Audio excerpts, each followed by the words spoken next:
Tuesday morning when I took the trash out, I ran into my neighbor who walked over and said with a worried expression, "I need to tell you something important. Your wife and your son are hiding something from you."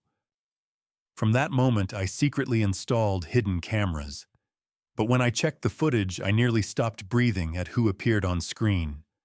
My heart shattered, but I quickly regained my composure. Soon enough, I would repay them appropriately for the lies they had sown throughout my life all these years. I'm truly grateful you're here. Drop a comment. Have you ever discovered a secret that shattered everything? How did you handle it? Quick note. This is a fictional story crafted for entertainment. Characters and events are imagined, though the emotions explored may resonate deeply. Any resemblance to real people is coincidental. Now let's begin. The trash bag felt heavier than usual that Tuesday morning, February 12th, 2024, 7 a.m. sharp. I stepped out onto my driveway in Desert Ridge, Scottsdale, and the Arizona winter greeted me with that crisp 65-degree air that makes February mornings almost perfect. Almost. The kind of temperature where you don't need a jacket, but the chill still wakes you up faster than coffee. Our neighborhood was quiet at this hour. Most folks were still inside getting ready for their day. The Sonoran Desert stretched out beyond our development, all saguaros and rocky hills turning golden in the early sun. I'd always loved mornings like this, 26 years in this house, and I still appreciated the view. I was halfway to the bins when I noticed Frank Wilson standing near the curb. Frank lived 3 houses down. 67 years old, retired postal worker, widowed 2 years back after Linda passed from breast cancer. Good man. The kind who kept his lawn pristine and always waved when you drove by. We'd helped each other with yard work over the years, shared beers during block parties, the usual neighbor stuff. But he wasn't doing yard work now. He was just standing there, waiting. "Morning, Frank," I called out, hoisting the bag toward the recycling bin. He didn't return the greeting right away, just looked at me with this expression I couldn't quite read. Concern, pity. Something that made my stomach tighten before he even opened his mouth. "Michael." He stepped closer, glancing back at my house like he was checking if anyone could hear us. "We need to talk, man to man." I set the trash bag down slowly. "Everything okay?" Frank pulled off his Arizona Cardinals cap, the one he wore every single day, and turned it over in his hands. I'd known this man for 15 years, and I'd never seen him look uncomfortable before. Not even at Linda's funeral. "There's been someone coming to your house," he said quietly. "When you're gone, on your work trips." The morning air suddenly felt a lot colder than 65 degrees. "What do you mean someone?" "A man." Frank's jaw tightened. "Started noticing it about, I don't know, maybe 6 months back. Figured it was a relative at first or a contractor you'd hired, but it kept happening. Always the same pattern. He shows up around 10 at night, leaves by 6 in the morning. Always on the nights you're traveling." My mouth went dry. "Frank, black Audi A7, newer model maybe 2022 or 2023. He's got his own key, Michael. Walks right in like he owns the place. Tall guy, gray hair, expensive suit. Looks like he's got money." The world tilted sideways. I'm not a violent man, never have been. But in that moment, I wanted to put my fist through something. Instead, I just stood there, the trash bag forgotten at my feet, trying to process words that didn't make any sense. How many times? My voice didn't sound like mine. Frank looked down at his cap. See, I stopped counting after a dozen. Could be more. "I'm sorry, Michael. I should have told you sooner, but I kept thinking maybe I was wrong, maybe it was innocent, maybe." "No." I held up a hand. "I don't know, Frank. You're telling me now. That's what matters." He nodded, clearly relieved. "If you need anything..." I appreciate it. I picked up the trash bag with hands that had started to shake. I really do. We stood there for another moment, two middle-aged men in a quiet Scottsdale subdivision, one of us having just destroyed the other's entire world with a few sentences. "Take care of yourself," Frank said, finally putting his cap back on. I watched him walk back to his house, then turn toward my own. The two-story Spanish colonial we'd bought in 1998. 4 bedrooms, 3 baths, desert landscaping. Worth about $780,000 now, according to the last appraisal. Catherine had picked out every detail: the terracotta roof tiles, the wooden beams in the living room, the fountain in the backyard. Our home. I walked back inside, and the familiar smell of morning coffee hit me. Catherine was in the kitchen, her back to me, pouring coffee into her favorite mug, the one that said, "World's Best Mom," that Austin had given her for Mother's Day years ago. She was wearing her blue silk robe, her dark hair still damp from the shower. 26 years. I knew that robe. I knew the way she held her coffee cup. I knew the little sounds she made in the morning, the way she always checked her phone while the coffee brewed. I thought I knew her. "Hey, hun," she said, without turning around. "You were out there a while? Everything okay?" "Yeah." The lie tasted like copper in my mouth. "Just chatting with Frank." Austin was at the kitchen table, 26 years old, and glued to his phone like always. Probably scrolling through social media or whatever was trending this week.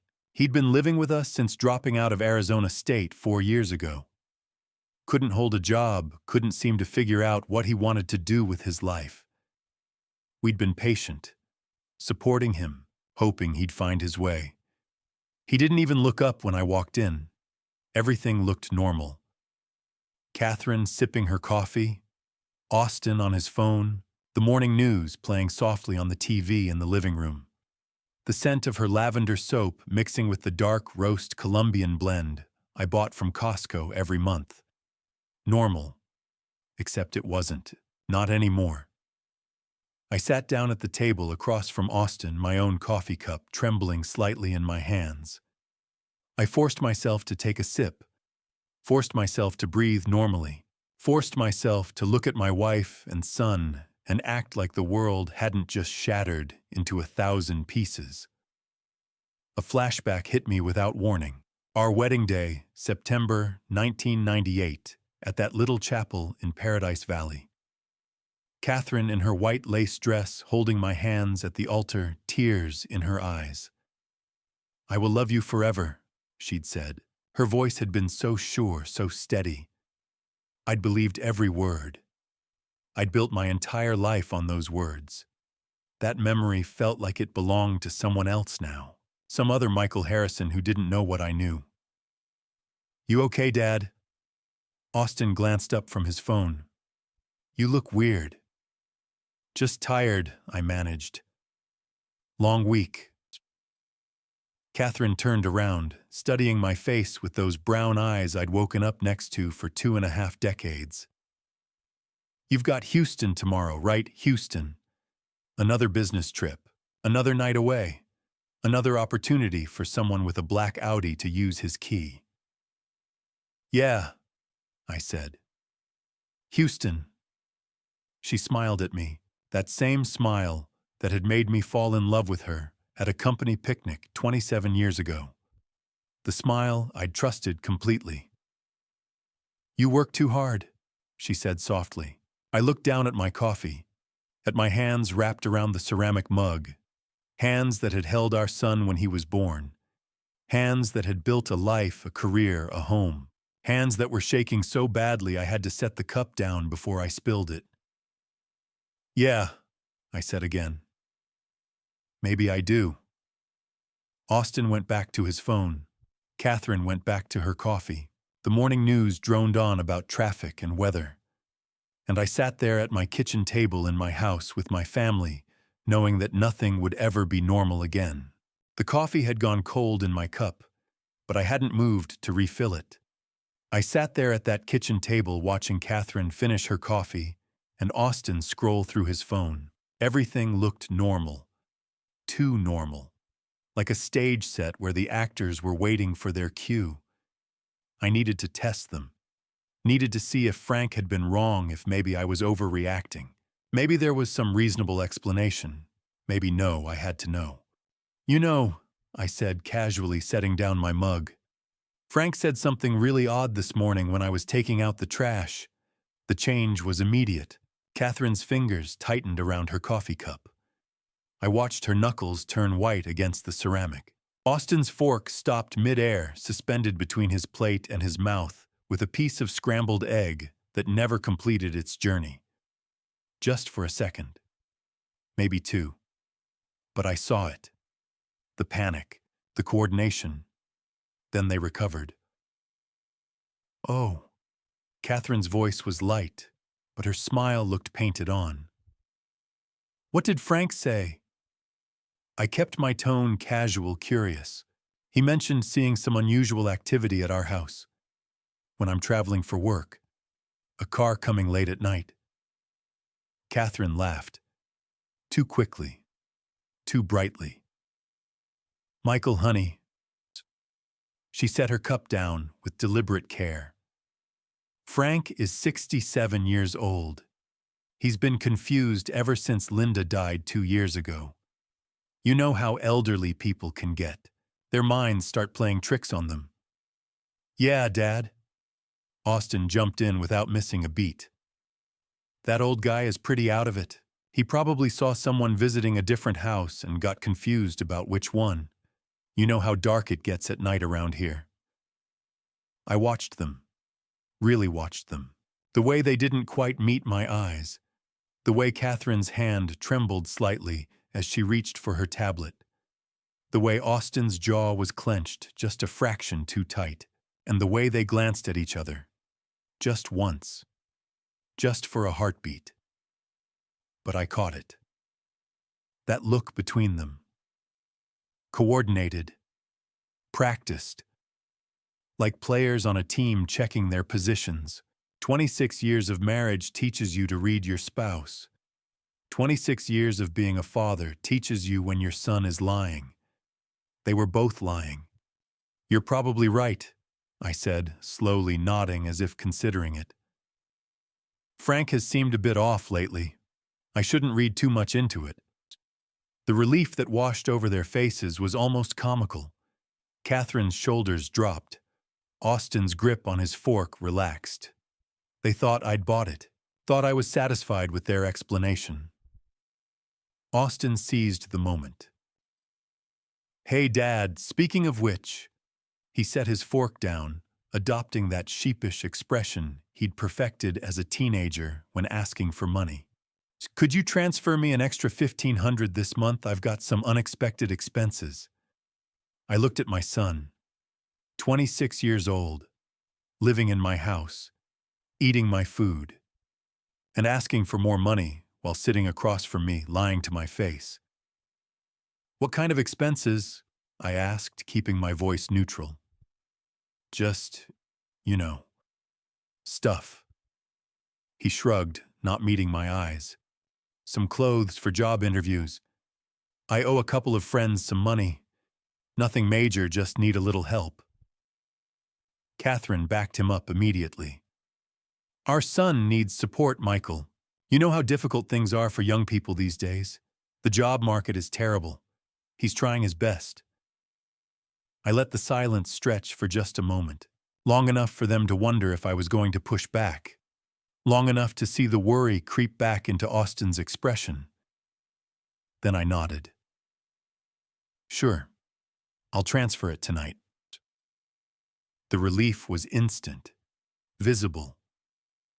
Austin actually smiled, the first genuine expression I'd seen from him all morning. Thanks, Dad. You're the best. Catherine reached across the table and squeezed my hand. You're a good father, Michael. Austin is lucky to have you. Her hand felt cold. Or maybe mine was. I couldn't tell anymore. I should get ready for work. I said, standing. My legs felt steadier than I expected. Maybe shock has its benefits. Don't forget you're leaving for Houston tomorrow. Catherine reminded me, already turning back to her tablet. How could I forget, I said. Houston. Another business trip. Another night away from home. Another opportunity for someone with a black Audi and a key to walk through my front door. I walked out of the kitchen, my footsteps echoing on the tile floor. But instead of heading downstairs to our bedroom, we'd converted the main floor guest room into our master suite 3 years ago for convenience. I stopped at the base of the stairs leading up to the second floor. There was a spot on the upper landing, just around the corner, where the acoustics of the house did something strange. Sound carried up from the kitchen perfectly, like the house itself was designed to betray secrets. I discovered it years ago, back when Austin was in high school, and we'd wanted to make sure he wasn't getting into trouble with his friends. Funny how these architectural quirks come back to haunt you. I climbed the stairs slowly, quietly, testing each step to avoid the creaks I'd memorized over 2 decades. The 3rd step from the top, the 7th from the bottom. I knew which ones to avoid. At the top, I pressed my back against the wall just out of sight and waited. It didn't take long. The upper landing was silent, except for the sound of my own breathing. I pressed my back against the wall, every muscle tensed, waiting. Then their voices drifted up from the kitchen below. Low, urgent, conspiratorial. Austin, this is serious. Catherine's whisper carried perfectly through the architecture of our home. If your father installs cameras... Mom, relax. Austin cut her off. Dad's clueless. He doesn't suspect anything. He's been traveling for work for years and never noticed a thing. My hand found the wall for support. My legs felt like they might give out beneath me. You need to tell Douglas to be more careful, Catherine continued. What Frank saw, I texted him last night already. Austin's voice held an edge of irritation. He said not to worry. He called Dad the perfect fool who only thinks about work. The perfect fool. Those words hit me like physical blows. I had to bite down on my tongue to keep from making a sound. Tasted copper, blood, my own blood from my own teeth in my own mouth while my wife and son discussed how stupid I was. Besides, Austin went on, he still owes me money, $750 for this month plus the extra $500 he promised last week.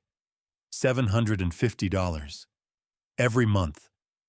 My son was being paid to keep quiet about my wife's affair. Oh, he'll pay, Catherine said. Her voice was matter-of-fact, businesslike. He always does. Just make sure your father stays blind to it. Douglas. They were talking about Douglas Anderson. The pieces clicked into place with sickening clarity. Douglas Anderson, my boss for the past 8 years. 6'2" gray hair, always impeccably dressed in suits that cost more than my monthly mortgage payment. Drove a black Audi A7, the exact car Frank had described. Douglas controlled my project schedule.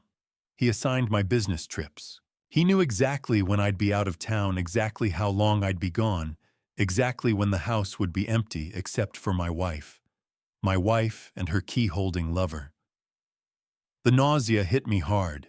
I pressed one hand against my mouth, swallowing it down, forcing myself to stay silent. To keep listening. I have to go, Austin said. Meeting some friends. Be careful with that money, Catherine warned. Don't blow it all in one place. I heard movement. Chairs scraping. The conversation was ending. I forced myself to move, forced my legs to work to carry me down the stairs with measured normal steps. One foot in front of the other. Don't run. Don't stumble. Act natural. By the time I reached the bottom, Austin was heading toward the garage, phone already back in his hand. He didn't even glance my way. Catherine was rinsing her coffee cup at the sink, humming softly. some song from the radio. She looked so peaceful, so content. "I'm heading to work," I said. My voice came out steady, even, completely at odds with the chaos screaming through my head. "Have a good day, honey." She smiled at me over her shoulder. That same smile I'd woken up to for 26 years. Sure, don't forget to pack for Houston tonight. I won't. I grabbed my keys from the hook by the garage door. The same hook where they'd hung for 2 decades. The same keys that opened the same car parked in the same driveway of the same house where my wife was sleeping with my boss, while my son took payment for his silence. "Love you," Catherine called after me. The words made my stomach turn, but I said them back anyway, because that's what we did. That's what we'd always done. "Love you too." I walked through the garage, past Austin's old bike that hadn't been ridden in years, past the storage bins full of Christmas decorations, past the tools I'd organized so carefully last summer, and got into my truck. A Ford F-155 years old, perfectly maintained. A sensible vehicle for a sensible man who went to work every day and provided for his family and never suspected a thing. The perfect fool. I closed the door, put the keys in the ignition, and sat there. The garage door was still open. I could see our street through the opening, the Johnson's house across the way, the Rodriguez's place next door, Frank's house 3 doors down, where a 67-year-old widower had tried to warn me that my life was a lie. 3 minutes passed, maybe longer. I don't know. Time felt strange, like it was moving too fast and too slow simultaneously. My hands were shaking. I gripped the steering wheel until my knuckles turned white the same way Catherine's had when I'd mentioned Frank's warning. The same physical tell that had given her away. Douglas Anderson, the man who'd hired me, mentored me, sent me congratulations cards when I finished big projects, came to our house for dinner parties where Catherine had laughed at his jokes and poured his wine and smiled that smile that I'd thought was just her being a good hostess. How long, how many of those business trips, how many nights had I been in Houston or Denver or Phoenix while Douglas Anderson was in my house, in my bed, with my wife and Austin? My son, 26 years old. The kid I'd taught to ride a bike, to throw a baseball, to change a tire. The boy who'd cried when his dog died and hugged me so tight on his first day of school. That same person was upstairs right now, probably texting Douglas about how well he'd deflected my suspicions at breakfast. $750 a month. I did the math automatically. Engineer's habit. If this had been going on for 6 months, Frank said he'd noticed it that long ago. That was $4,500. If it was longer, 10 months would be $7,500. A year would be $9,000 that my son had been paid to lie to my face. The garage smelled like oil and concrete and the lavender detergent Catherine used on our towels. Normal smells, the smell of home. Except it wasn't home anymore. Maybe it never had been. I turned the key. The engine started with its familiar rumble. I put the truck in reverse and backed out of the driveway with the same careful movements I'd made thousands of times before. But as I drove away from that house, that beautiful Spanish colonial in Desert Ridge with its terracotta tiles and desert landscaping and fountain in the backyard, I knew that nothing would ever be the same again. The perfect fool was done being fooled. The Phoenix skyline stretched out beyond my 5th-floor window at CoreTech Construction Group, but I wasn't seeing it. I'd driven the 23 miles from Scottsdale to downtown on autopilot, barely registering the other cars on the 101. Now I sat at my desk, surrounded by blueprints and project specifications that might as well have been written in a foreign language. The numbers on my screen blurred together. The CAD drawings made no sense. All I could see was my son's face across the breakfast table. All I could hear was Catherine's voice drifting up from the kitchen. "Just make sure your father stays blind to it." My hands moved across the keyboard out of habit, pulling up spreadsheets I couldn't focus on. But my mind was doing different calculations now. The kind of math no engineer wants to run. 18 business trips in the last 6 months. I'd counted them on the drive over, ticking them off mentally. Houston 3 times. Denver twice. San Diego, Albuquerque, Las Vegas, Tucson. 3 nights average per trip, some longer. 54 nights away from home. 54 opportunities for someone with a key to park his black Audi in my driveway. 54 chances to walk through my front door. 54 nights in my bed with my wife in my house. The numbers made me feel sick. "Morning, Michael." I looked up. Douglas Anderson stood in my doorway. 6'2". Gray hair styled perfectly, the kind of expensive cut you get at those upscale places in Kierland Commons that charge $80 just for a trim. Charcoal suit with subtle pinstripes that probably cost more than my monthly truck payment. Maybe $2,000. Maybe more. He looked exactly like Frank had described, right down to the confident way he walked, like he owned every room he entered. Because he did own rooms. My office, my schedule, my home when I wasn't in it. "Morning." I managed my voice steadier than I felt. Douglas stepped inside, hands in his pockets, completely at ease. We'd worked together for 8 years. He'd hired me when Cortec was expanding their industrial engineering division. Promoted me twice. Given me the kind of projects that built careers. I'd trusted him. Respected him. Invited him into my home. "We need you in Houston next week," he said. "The refinery project. They're having issues with the cooling system specs. Need your expertise. 4 days, maybe 5. 4 days, maybe 5. The calculation ran through my head automatically. 4 nights minimum. 4 more opportunities. 4 more times he'd have my house to himself, while I was 1,000 miles away, solving problems for a company that paid him to send me on trips that served his own purposes. He controlled my schedule, selected my assignments, decided when I traveled and for how long. He'd been creating his own opportunities all along. "Houston." I forced my face into what I hoped looked like normal concern about work. "Sure. When do I leave?" "Thursday." Douglas pulled out his phone, checking something. "I'll have Amanda book your flight. United Direct flight, your usual. Everything okay?" "You seem a bit distracted."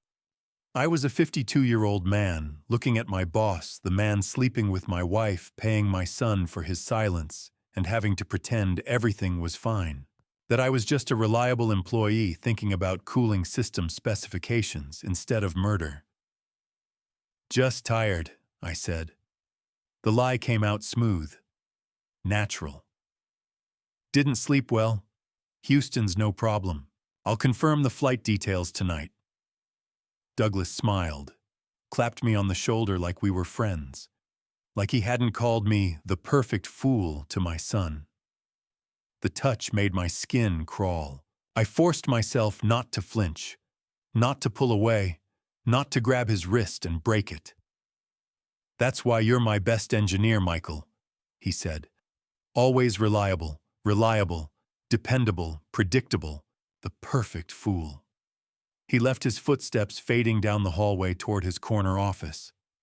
The executive suite, the place where he made 6 figures and decided which projects got priority and which engineers got sent where. I sat in the silence of my office, surrounded by the evidence of 15 years of work at this company. Commendations on the wall, photos from completed projects, a plaque from last year when I'd finished the Tempe facility ahead of schedule and under budget. My phone buzzed. "Catherine, don't forget to pack tonight, love you." A memory hit me without warning. Our wedding reception 26 years ago. Catherine had pulled me onto the dance floor, laughing, her white dress swirling around her. I'm the luckiest woman in the world," she'd said, resting her head against my shoulder. The DJ was playing something slow. Her friends were watching. Her mother was crying happy tears. I'd believed her. Believed I was lucky too. Believed in the life we were building together. Now I understood. I hadn't been lucky. I'd been selected. Targeted. A stable engineer with a good income and a trusting nature. The kind of man who worked hard and traveled for business and never asked too many questions. The perfect mark. I opened a private browser window, typed carefully, "Hidden Camera Installation, Phoenix, Arizona." The search results loaded. Dozens of companies.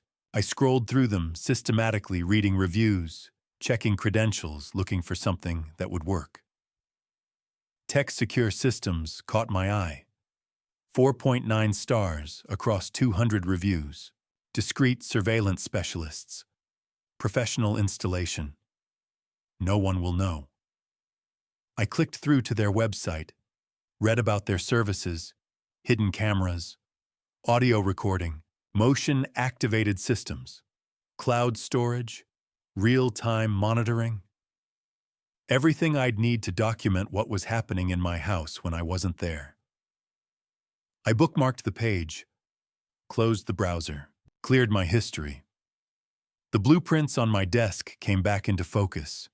Project specifications, budget projections, the normal work of a normal Tuesday for a normal engineer who would go on a normal business trip next week.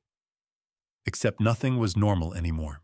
And by the time I came back from Houston, or wherever Douglas was sending me next, I'd have cameras in every room, recording everything, every conversation, every movement, every moment of the lie my life had become. They wanted me blind fine. I'd been blind for 6 months, maybe longer, but I was done being the perfect fool. Now I was going to be the perfect documentarian. The smell of roasted chicken hit me the moment I walked through the front door. February 12th, 6:47 p.m. I'd left work early, driven home through rush hour traffic on the 101. My mind churning through camera specifications and installation logistics instead of the engineering reports I was supposed to be reviewing. Catherine had made my favorite dinner. Herb roasted chicken with root vegetables, the recipe she'd perfected over the years. The one she always made for special occasions.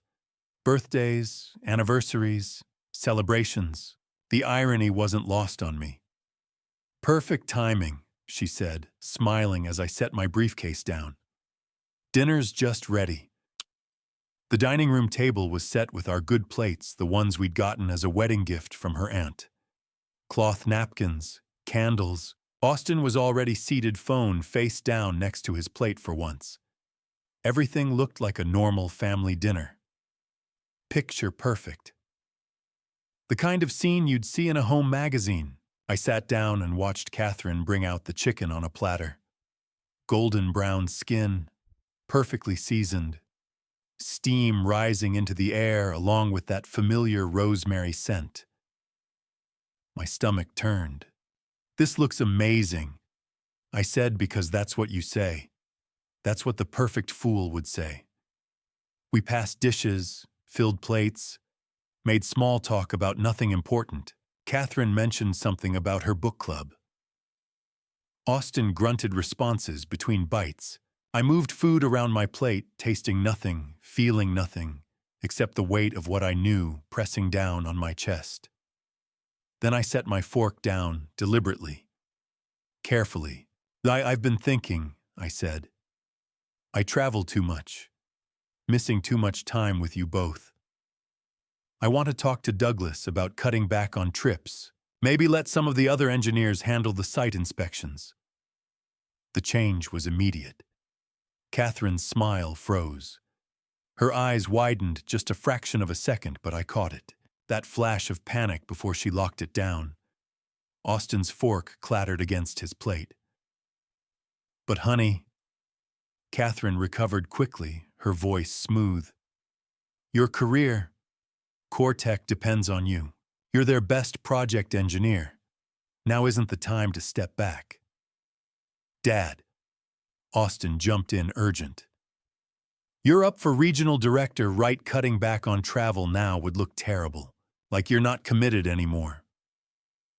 I watched them work in tandem, tag teaming, convincing me to stay on the road. They needed me gone. Cortec will understand if you need to prioritize family, I said, testing further. 26 years of marriage, Catherine. I should be here more. With you. We understand when you have to travel. Catherine reached across the table, covering my hand with hers.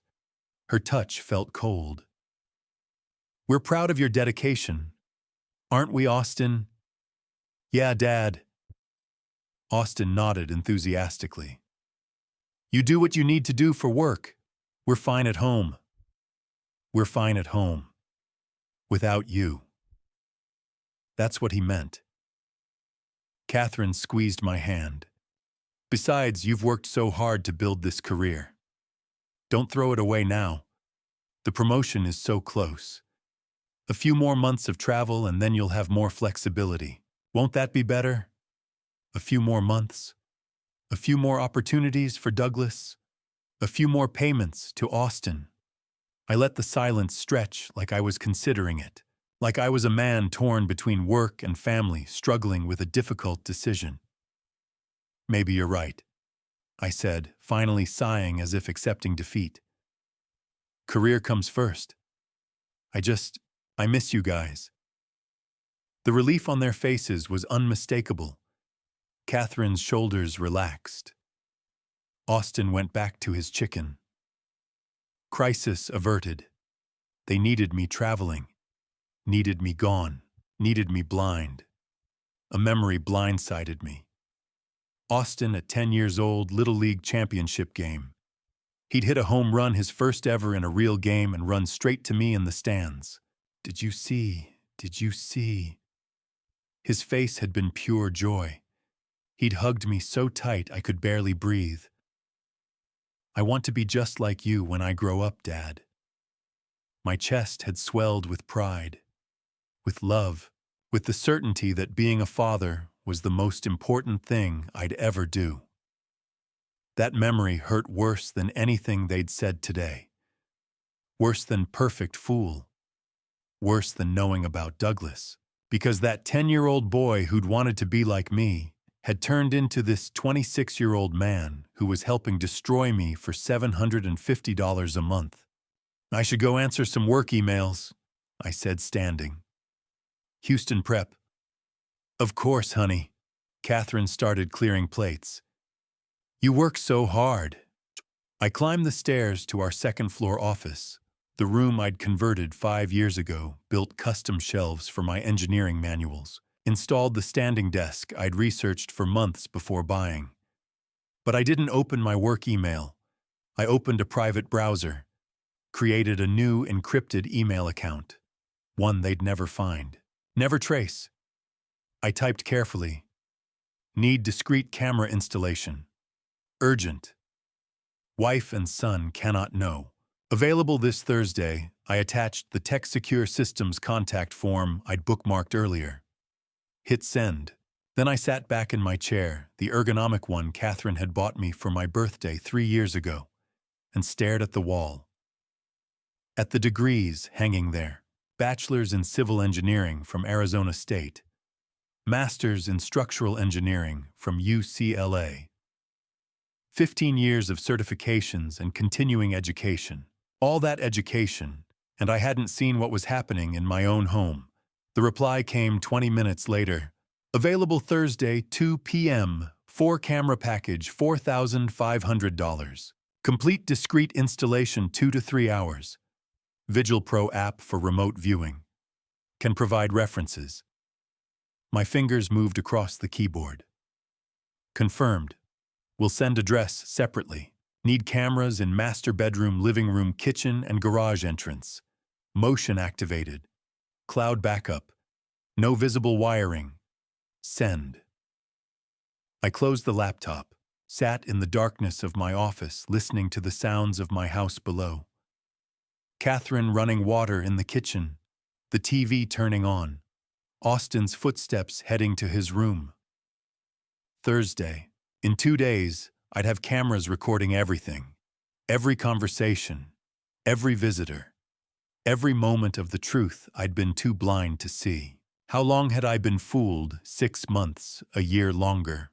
I thought about all those trips, all those nights away, all those times I'd called home from Houston or Denver, and Catherine had answered with, "I miss you," in that sweet voice. All those times Austin had said, "Everything's fine here, Dad." How many of those calls had Douglas been listening?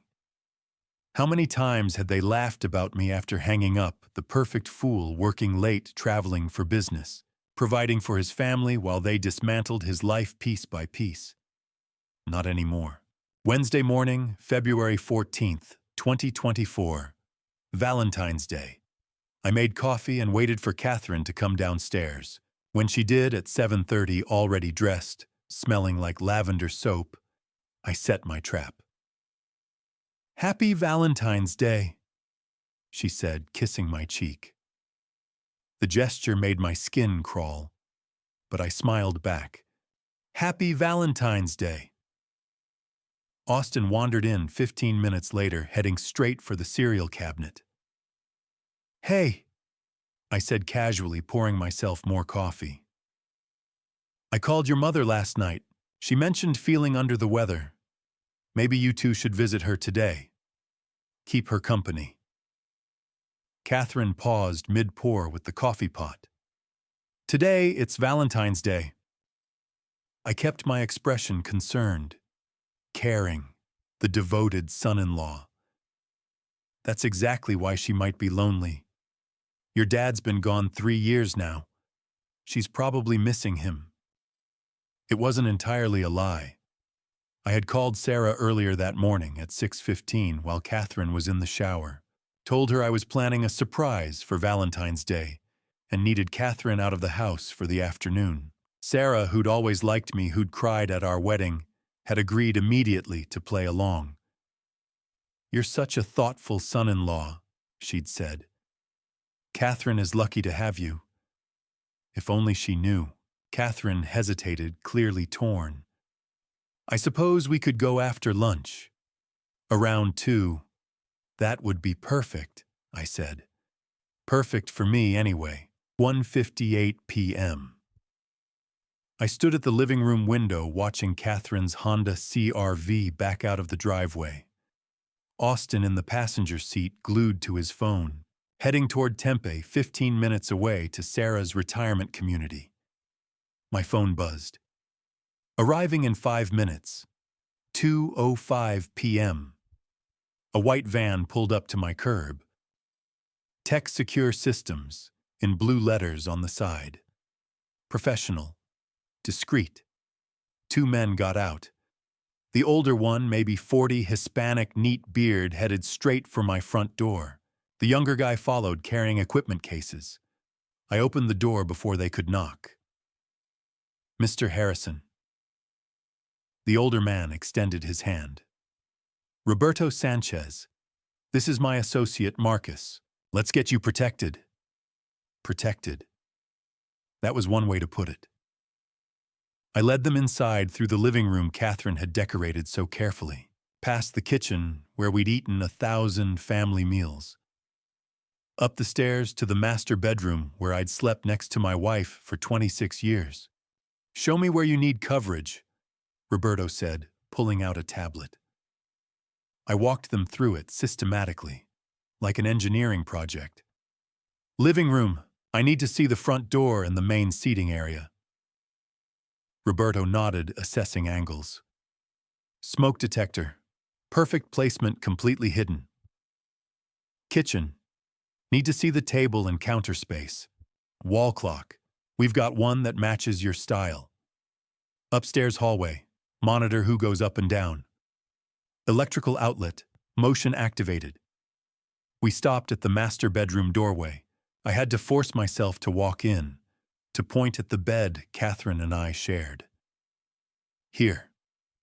My voice came out rougher than intended. "I need to see everything." Roberto's expression didn't change, No judgment, no pity, just professional assessment. We'll replace your alarm clock with an identical model. Built-in camera, perfect angle. Your wife won't notice the difference. The installation took 2 hours and 40 minutes. I watched them work with strange detachment, like I was watching someone else's life, some other man having cameras hidden in his own home because his wife was sleeping with his boss and his son was being paid to keep quiet about it. Roberto worked efficiently, explaining each step. Marcus handled the wiring, making everything invisible. They were professionals. How many other desperate husbands had stood exactly where I was standing? At 4:45 p.m., Roberto pulled out his phone. Download this. Vigil Pro. I'm adding your devices now. I watched the app install. 4 camera feeds appeared on my screen. Crystal clear 4K resolution. 4 different angles of my house, my home, my evidence collection system. See? Roberto demonstrated. Tap any stream to expand. Swipe to zoom. This icon activates audio very sensitive, picks up whispers from across the room. Everything records automatically to encrypted cloud storage. 60-day retention. You can download clips anytime. I tested it. Watched myself on the bedroom feed, standing there with Roberto and Marcus. The angle was perfect. You could see the entire bed, the nightstands, the door, everything I didn't want to see but needed to document. Payment, Roberto asked. I pulled out my phone, transferred $4,500 via Zelle, money I'd moved from our joint account into my personal account 2 days ago. Money Catherine hadn't asked about because she trusted me to handle our finances. The irony was suffocating.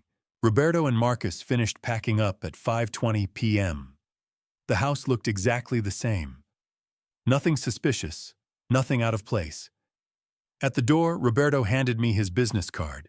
If you need anything, Mr. Harrison, call me directly. And he paused.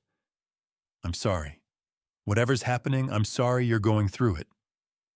I nodded, couldn't speak. Shook his hand, watched them drive away. Then I stood in my living room alone and pulled up Vigil Pro. 4 feeds, 4 angles, 4 ways to watch my life fall apart in real time. 5:45 p.m., Catherine's CRV pulled into the driveway. I pocketed my phone and arranged my face into something resembling normal. We're back, Catherine called out, coming through the front door. She walked right past the smoke detector camera. Didn't notice a thing. Mom's fine, just a little tired. Nothing to worry about. Austin headed straight for the kitchen, grabbed chips from the pantry, stood directly under the wall clock camera. Completely oblivious, Catherine came up behind me, wrapped her arms around my waist. Thank you for thinking of my mom. That was really sweet. Of course, I said. That evening, we went through the Valentine's Day motions. Catherine had made reservations at our favorite Italian place in Old Town Scottsdale. We sat across from each other, drinking wine, eating pasta. To anyone watching, we looked like a happy couple celebrating 26 years of marriage. My phone buzzed periodically with Vigil Pro alerts. Motion detected. Home system active. Everything recording. Back home at 10 p.m., Catherine changed into the red nightgown she'd bought for the occasion. We lay down in our bed, the one we'd picked out together 12 years ago from that furniture store in Phoenix. The alarm clock on the nightstand looked exactly the same as always. Same red digital numbers, same plastic casing, same position. Except now it was recording everything. Catherine kissed my cheek. Happy Valentine's Day, honey. I love you. Love you too, I said automatically. She fell asleep within minutes. I lay there staring at the ceiling, hyper-aware of the camera 6 feet away. Recording us. Recording her telling me she loved me while planning to meet Douglas the next time I left town. Tomorrow morning, I'd board a plane to Houston. 4 days, maybe 5, Douglas had said.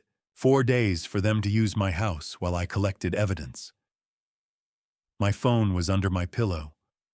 I pulled it out, carefully checked Vigil Pro. All 4 cameras active. Motion detection enabled. Cloud backup running. Everything was ready. By this time tomorrow night, I'd have everything I needed to destroy them all. Thursday morning, February 15th, 2024. My suitcase sat packed by the front door. Catherine was making eggs and coffee in the kitchen, playing The Devoted Wife. She hummed softly some song from the radio, moving around in her blue bathrobe. Through the window, the Arizona sun was just starting to burn off the morning chill. 68 degrees already. Going to be a beautiful day. For them, anyway. "You sure you have everything?" she asked, sliding a plate of scrambled eggs toward me. "Phone charger, laptop. Those project files Douglas wanted you to review. Got it all." I forced myself to eat. The eggs tasted like nothing, like I was chewing cardboard. But I kept my face neutral, kept the fork moving from plate to mouth like everything was normal. My suitcase wasn't just for show. I'd actually packed it last night, 3 days' worth of clothes, toiletries, my work laptop, charging cables, even those project files Catherine had just mentioned. Had to make it convincing. Had to make them believe I was really leaving for Houston. That I'd be 1,000 miles away for the next 4 days while they had the house to themselves. "Houston project," I said, taking a sip of coffee. 3, maybe 4 days, depending on how the site inspection goes.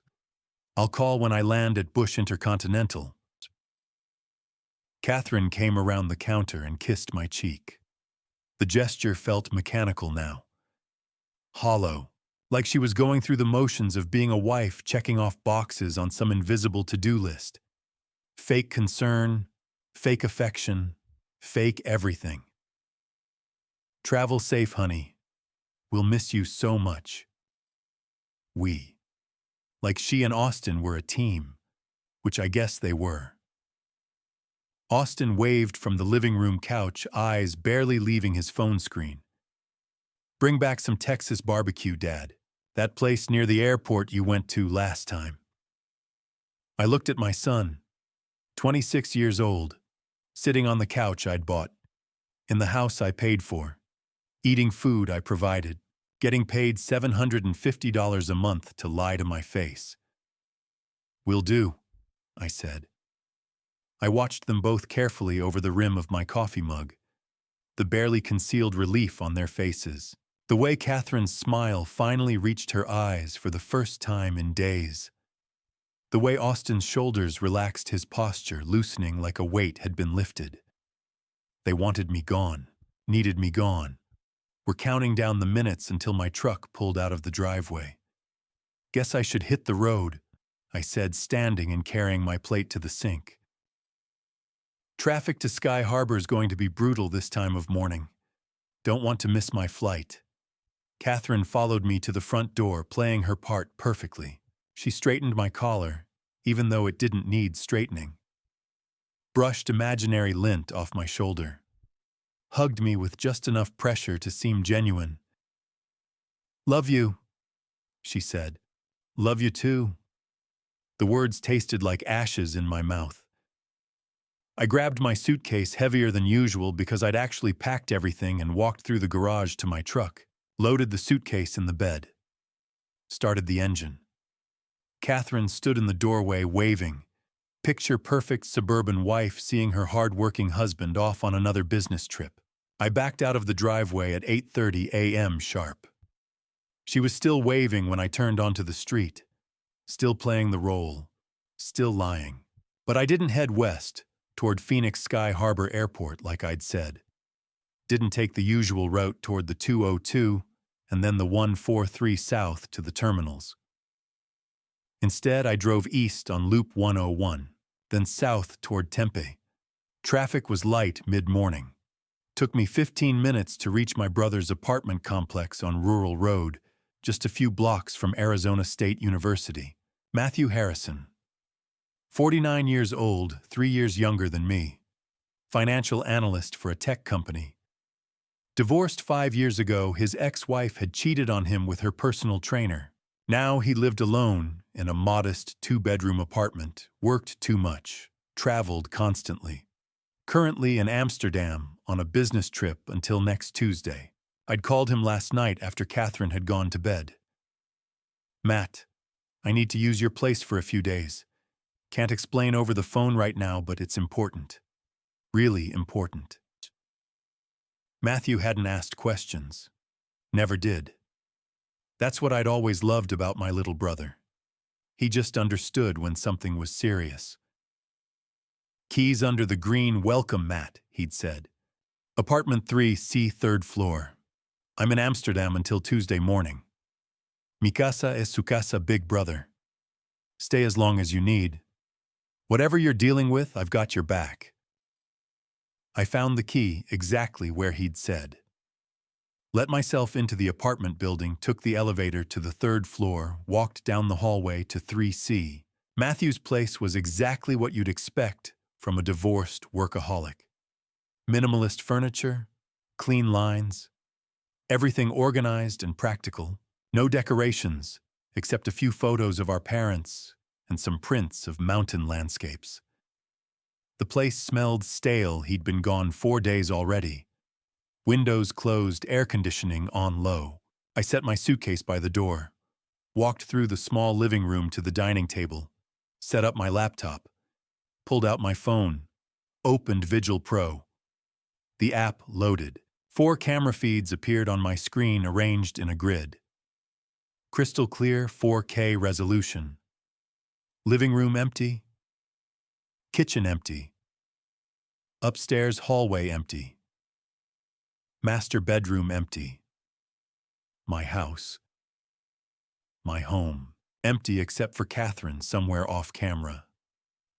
Waiting. I sat there at Matthew's dining table staring at those 4 feeds like they might spontaneously reveal something. Like Catherine would suddenly appear and announce this was all a misunderstanding. That Frank had been wrong. That everything I'd overheard was taken out of context. But nothing happened. Hours crawled by. I ordered Chinese food from a restaurant down the street, lo mein and orange chicken that I barely touched. Took a shower in Matthew's small bathroom. Tried to watch something on TV. Couldn't focus. My eyes kept drifting back to my phone. Back to those 4 feeds. Still empty. 9 p.m. I checked again. Catherine walked through the living room, carrying something. Moved too fast for me to see clearly. 9:30. Nothing. 9:50. Catherine appeared in the living room feed again. This time I saw her clearly. She was wearing a dress I didn't recognize. Blue. Fitted. She'd done her makeup more than usual. Her hair was styled curled at the ends. She looked beautiful. She was getting ready for someone. My hands started shaking. 9:58. Austin left through the front door. The living room camera caught him checking his phone, grabbing his leather jacket from the coat rack by the entrance. He glanced back at the house once like he was making sure everything was clear, then walked out of frame. The house was empty now. Just Catherine. Waiting. My heart hammered against my ribs. I stood up from Matthew's dining table, sat back down, stood up again, paced the small living room phone gripped so tight my knuckles turned white. This was it. This was the moment. 26 years of marriage about to be documented in 4K resolution with crystal clear audio. 10:05 p.m. The doorbell rang. If you're still with me at this point, I'd love to hear from you. Drop a comment sharing your prediction. Who do you think is at the door? And what do you think Michael is about to discover? Your theories always fascinate me, and I read every single one. Quick reminder, before we continue, this narrative contains fictionalized elements crafted for storytelling. If this style doesn't suit your preferences, feel free to pause here. Otherwise, let's find out what happens when that door opens. My finger hovered over the audio activation button. On the living room camera, Catherine opened the door. Douglas Anderson stepped inside 6'2" charcoal suit, with subtle pinstripes Italian leather shoes that probably cost more than my monthly mortgage payment. He carried a bottle of wine in one hand and flowers in the other. I zoomed in on the wine label, Napa Valley Cabernet, the same vineyard Catherine and I had visited on our 15th anniversary. Retail price around $180. He'd brought expensive wine to drink in my house. Before Catherine could say a word, Douglas pulled her into a kiss. I counted. 18 seconds. Couldn't look away, even though every second felt like a knife twisting in my chest. Deep hungry, his hand cupped behind her neck. Her body melted into his like they'd done this 1,000 times before. My hands gripped the edge of Matthew's dining table so hard my knuckles turned white. The wood creaked under the pressure. When they finally broke apart, Douglas handed her the roses. 12 red roses. I could see them clearly on the 4K feed. "For the most beautiful woman in Arizona," he said. Catherine laughed, a sound I'd never heard in 26 years of marriage. Light girlish, delighted, like a teenager with her first crush. "You're such a smooth talker, Doug." Doug. She had a nickname for him. I tapped the audio button. The sound came through crystal clear, like they were in the room with me instead of 15 miles away. They moved to the kitchen. Camera 2 activated automatically, the motion sensor doing exactly what Roberto had promised. I watched Catherine pull out our corkscrew, the one we'd bought at that winery in Napa Valley. She reached into the cabinet and took down 2 wine glasses. Not just any glasses. Our anniversary glasses, the Waterford crystal her sister had given us for our 10th anniversary. She was using our anniversary glasses to drink wine with my boss. Douglas opened the bottle with practiced ease, poured 2 generous servings like he'd done this before. Probably had. How many times? How many nights had I been in Houston or Denver or San Diego while they drank wine in my kitchen? They raised their glasses. "To uninterrupted nights," Douglas said. Catherine clinked her glass against his. "To my husband and his very convenient business trips." They both laughed. The sound made me want to drive back to Scottsdale and put my fist through Douglas's face. But I stayed frozen at Matthew's table watching documenting being the engineer instead of the husband. Their conversation continued. I forced myself to listen to every word. "When does the fool come back?" Douglas asked, taking a sip of the Cabernet. "Monday night. We have the whole weekend." Catherine set her glass down, moved closer to him. 3 full days. "Perfect. I told Nancy I'm at a company retreat in Flagstaff. Leadership workshop, team building exercises, all that corporate nonsense." She bought it completely. Nancy. His wife. 54 years old, married to Douglas for 28 years. I'd met her at company Christmas parties. Nice woman. Always asked about Catherine and Austin. Made small talk about gardening and their grandkids. She had no idea either. Douglas swirled his wine, studying it like he was at a tasting room. "You know, I almost feel bad for Michael sometimes. Guy works so hard, makes good money, completely clueless about what's happening in his own house." My jaw clenched so tight I thought my teeth might crack. Catherine leaned against the counter in my kitchen. "Don't feel too bad about it. He married his job years ago. Even when he's home, I barely see him. You give me what he never could: attention, passion, excitement. He's a good provider, I'll give him that. But that's all he is. A good provider.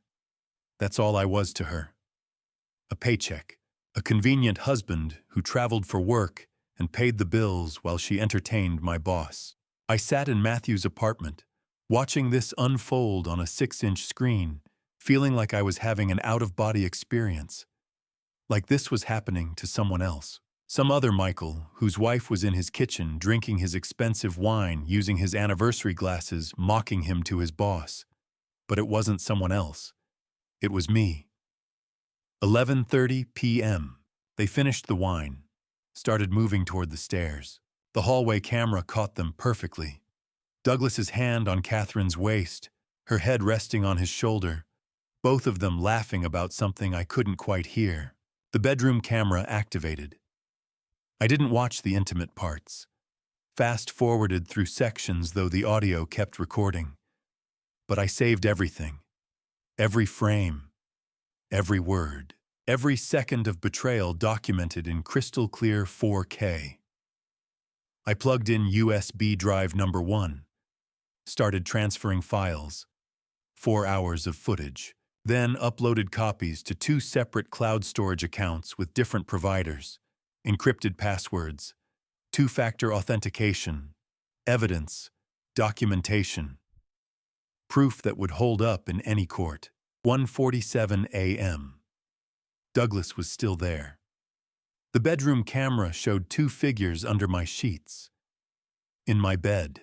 The one Catherine had insisted we buy 12 years ago because the old one hurt her back. I finally closed Vigil Pro. Sat in the darkness of Matthew's living room staring at nothing. The apartment was silent, except for the hum of the refrigerator and the occasional car passing on Rural Road outside. My phone buzzed. Text from Catherine. Hope Houston is going well. Miss you, the heart emoji. The same one she'd sent me 10,000 times over the years. The same one she probably thought meant something. I stared at the message. My thumb hovered over the keyboard. Part of me wanted to respond, to type exactly what I was thinking, to tell her I knew, that I'd seen everything, that I was going to destroy her. But I didn't. Couldn't risk giving away what I knew. Not yet.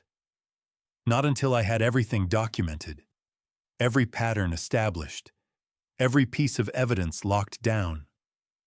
I set the phone face down on the coffee table. 3 a.m. I was still awake, lying on Matthew's couch, staring at his ceiling. White paint. Smooth texture. Nothing like the textured ceiling in my bedroom where I'd lain next to Catherine for 26 years. 4 hours of footage saved. Audio of them mocking me, calling me a fool, laughing about my convenient business trips, using my home like a hotel, drinking wine I'd paid for with glasses I'd received as gifts. But I needed more than one night.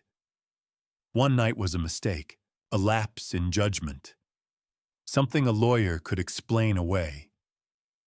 I needed a pattern, multiple instances, evidence that this was systematic, ongoing, premeditated. I needed proof that would be undeniable in divorce court.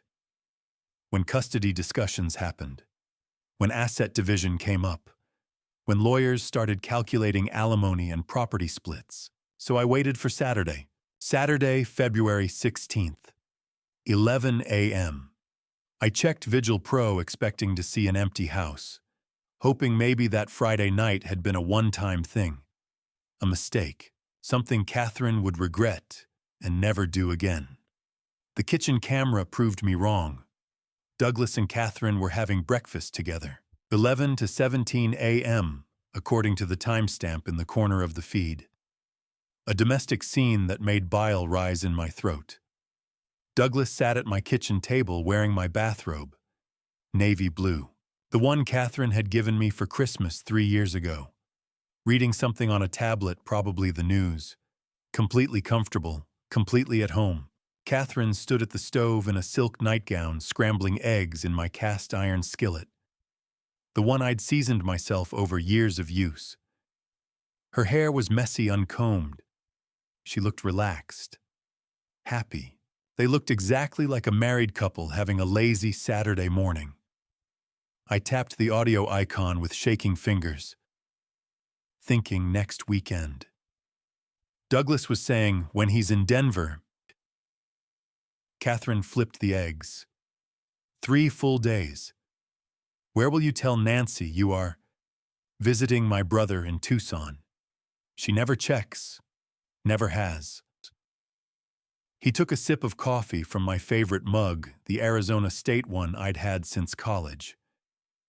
Your husband makes this very convenient, you know. All this travel. It's almost too easy. Catherine laughed. Actually laughed. Well, that's Michael. Predictable, reliable, never questions anything. I started taking notes, documenting everything. Dates mentioned, lies being planned, the casual comfort they displayed in my house, the way Douglas wore my clothes, the way Catherine cooked for him like she used to cook for me back before she stopped caring. Evidence. I needed evidence. Not emotion, not rage. Evidence. Saturday, 8:45 p.m. Austin left the house through the front door. The camera caught him checking his phone, grabbing his keys, getting into his car. The pattern was confirmed. Austin made himself scarce whenever Douglas came over, not because he was uncomfortable with his mother's affair, because he was part of it. Paid to enable it. 10 p.m., Douglas arrived again. Same routine. Wine. Flowers. That kiss in the doorway that lasted too long. I watched it all from Matthew's apartment, documented everything, saved files, backed up to multiple locations. Sunday morning, 10:30 a.m. They were still together. I watched them drink coffee in my kitchen, discussing their next meeting like business partners planning a merger. Catherine mentioned something about Austin needing money. Douglas laughed, said something about the kid having expensive taste. The kid. My son. Their accomplice. Then, at 11:30 Sunday morning, the most damning footage appeared. Austin came home. The front door camera caught him walking in, casual as anything. No hesitation, no surprise. He went straight to the kitchen where Douglas sat, still wearing my bathrobe like he owned the place. Austin showed zero shock, zero discomfort. Hey, Douglas. Mom upstairs. Yeah. Douglas didn't even look up from his phone. She's in the shower. The familiarity between them made my blood run cold. This wasn't the first time. This wasn't awkward or new. This was routine, practiced, normal. Austin grabbed a water bottle from the fridge, stood there like he was talking to a family friend. About what we discussed last week. My dad mentioned something about installing security cameras. Should we be worried? Douglas actually laughed. Set down his phone and looked at Austin with amusement. Your dad's all talk, kid. Always has been. He mentions doing things all the time, but never follows through. I've managed him for 8 years. I know exactly how he operates. He won't do anything. The words hit me like a physical blow. My boss. The man I'd trusted. The man I'd worked for. He was sitting in my kitchen, wearing my bathrobe, sleeping with my wife, paying my son, and calling me incompetent. Austin nodded, seemed satisfied. Good. Also, you still owe me this month's payment? $750 for February. Already in your account as of Friday. What about that extra $500 you mentioned? Douglas sighed like Austin was being unreasonable. That's only if you warn me about any real suspicion. The camera thing doesn't count clearly. He didn't do anything about it. Come on, man. I need the money. I'm broke. Fine. Douglas pulled out his phone. I'll advance you $400 against March, but that's it. I'm not an ATM. Austin grinned. Deal. Thanks, Doug. They shook hands. I stared at my phone screen, at my son negotiating payment terms for betraying me, like it was a business transaction, like selling out your father was just another side hustle. $750 a month, plus bonuses for information, plus advances when he ran short. I took screenshots, saved the video clip, transferred it to USB drive number 2, uploaded it to cloud storage Google Drive with encryption enabled, then uploaded to a second cloud account for redundancy. By Sunday evening, I had 14 hours of footage across 3 days. Douglas arriving Friday night. Still there Saturday morning. Saturday night. Sunday morning, Sunday afternoon. Not a one-night mistake. Not a lapse in judgment. A pattern. A routine. A relationship. Douglas finally left at 7:15 Sunday evening. I watched him kiss Catherine goodbye at the door. Watched her watch him drive away with an expression of genuine sadness. She missed him already. Catherine closed the door. Stood there for a moment with her hand pressed against the wood. Then she turned and walked back into the house. Our house and I watched her sit on the couch and stare at nothing. My phone buzzed. Text from Catherine, "Can't wait to see you tomorrow. Safe travels home." Safe travels. From the business trip I wasn't actually on, to the home that wasn't really mine anymore, to the wife who'd spent the weekend with my boss. I didn't respond. Sunday night, 10:30 p.m. I sat in Matthew's apartment with 2 USB drives and cloud backups containing 14 hours of video evidence. Evidence of infidelity. Evidence of conspiracy. Evidence of Austin receiving monthly payments of $750. Evidence of them mocking me, planning future encounters, using my home like a hotel. But evidence alone wasn't enough. I needed professionals. A lawyer who specialized in divorce. A private investigator who could dig deeper. Financial experts who could trace money. Character witnesses who could testify. I needed to build an army. Tomorrow I'd start recruiting. Monday, February 19th, 2024. 9 a.m. I wasn't at my desk at Cortec Construction. Wasn't reviewing blueprints or analyzing project budgets. Wasn't pretending everything was normal while Douglas walked past my office with that confident stride. Instead, I sat in the waiting room of Investigative Solutions, LLC on Camelback Road, watching the second hand tick around a wall clock that seemed to move too slowly. I'd called Douglas at 8 a.m. Kept my voice weak, tired. Not feeling great today. Going to work from home.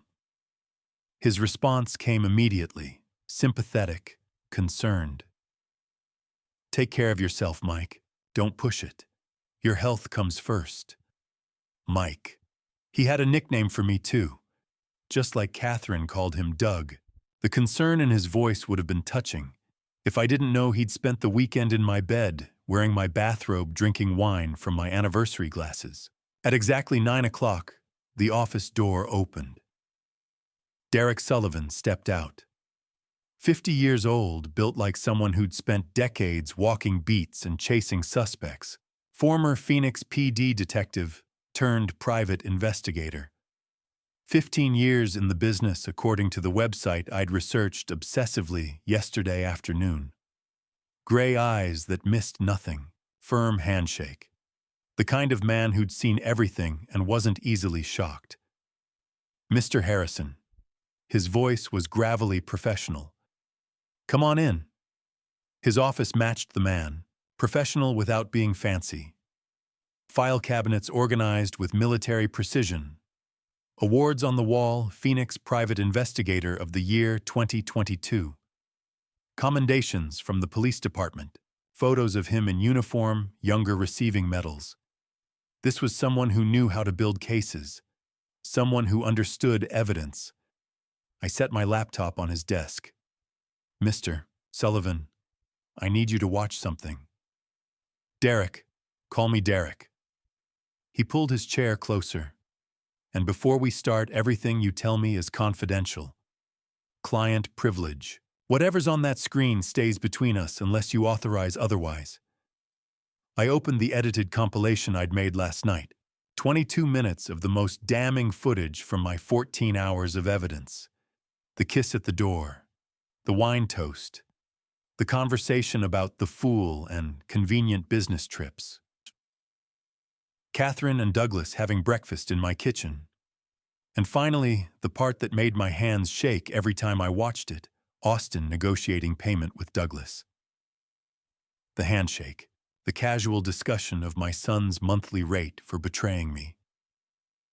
Derek watched in silence. His expression stayed neutral, professional, but I caught small tells. The way his jaw tightened when Douglas called me incompetent. The way his pen stopped moving when Austin asked about his payment. The way he leaned back when they shook hands like he needed distance from what he was seeing. When the video ended, Derek sat quietly for a moment. Then he closed the laptop and looked at me.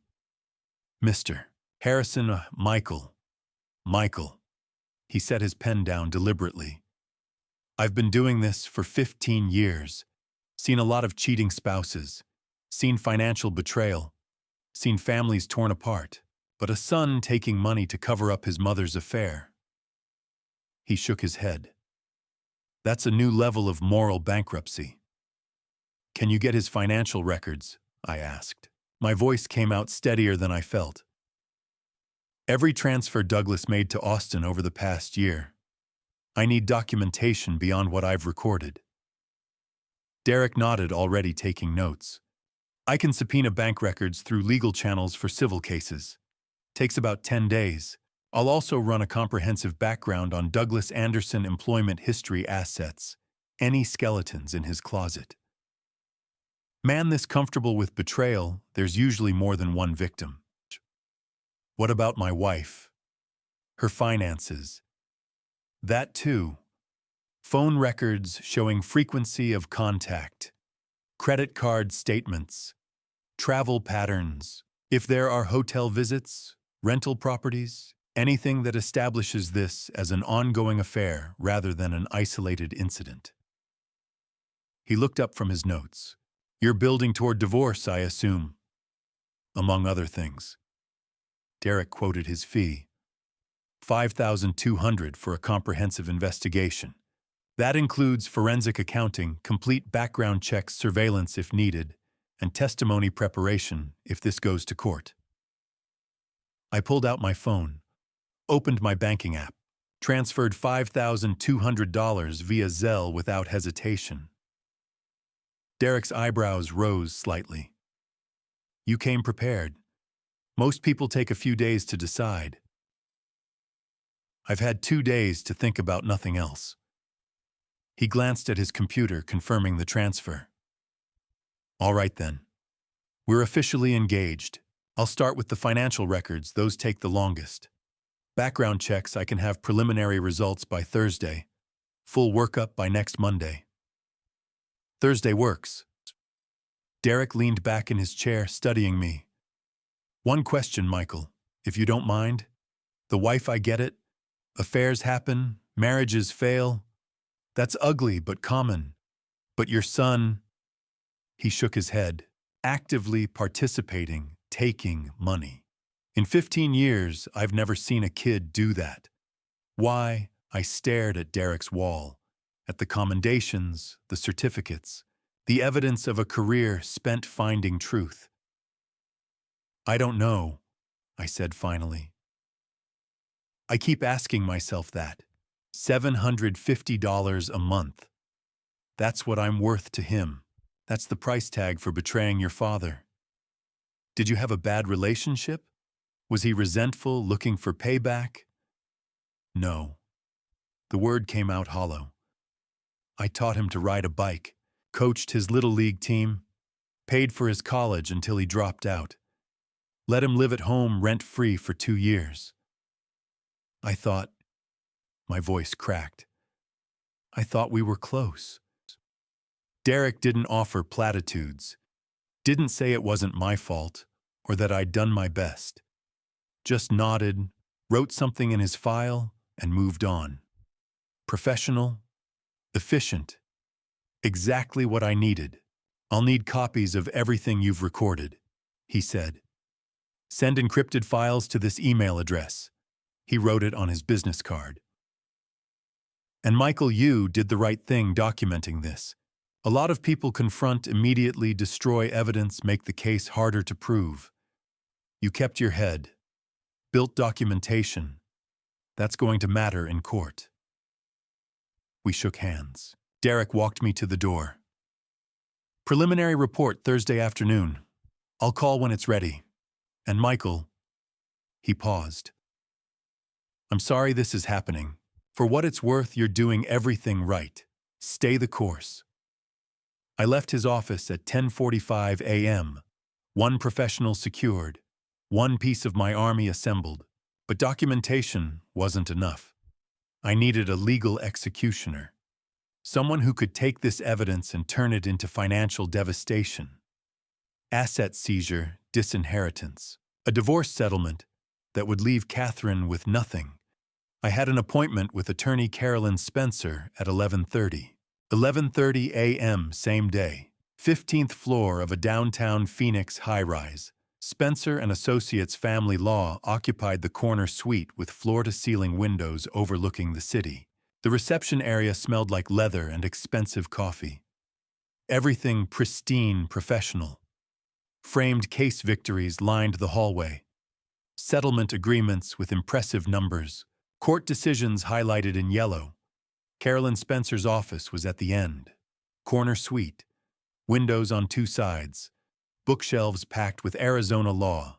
Awards on the wall, Arizona Family Law Attorney of the Year 2019.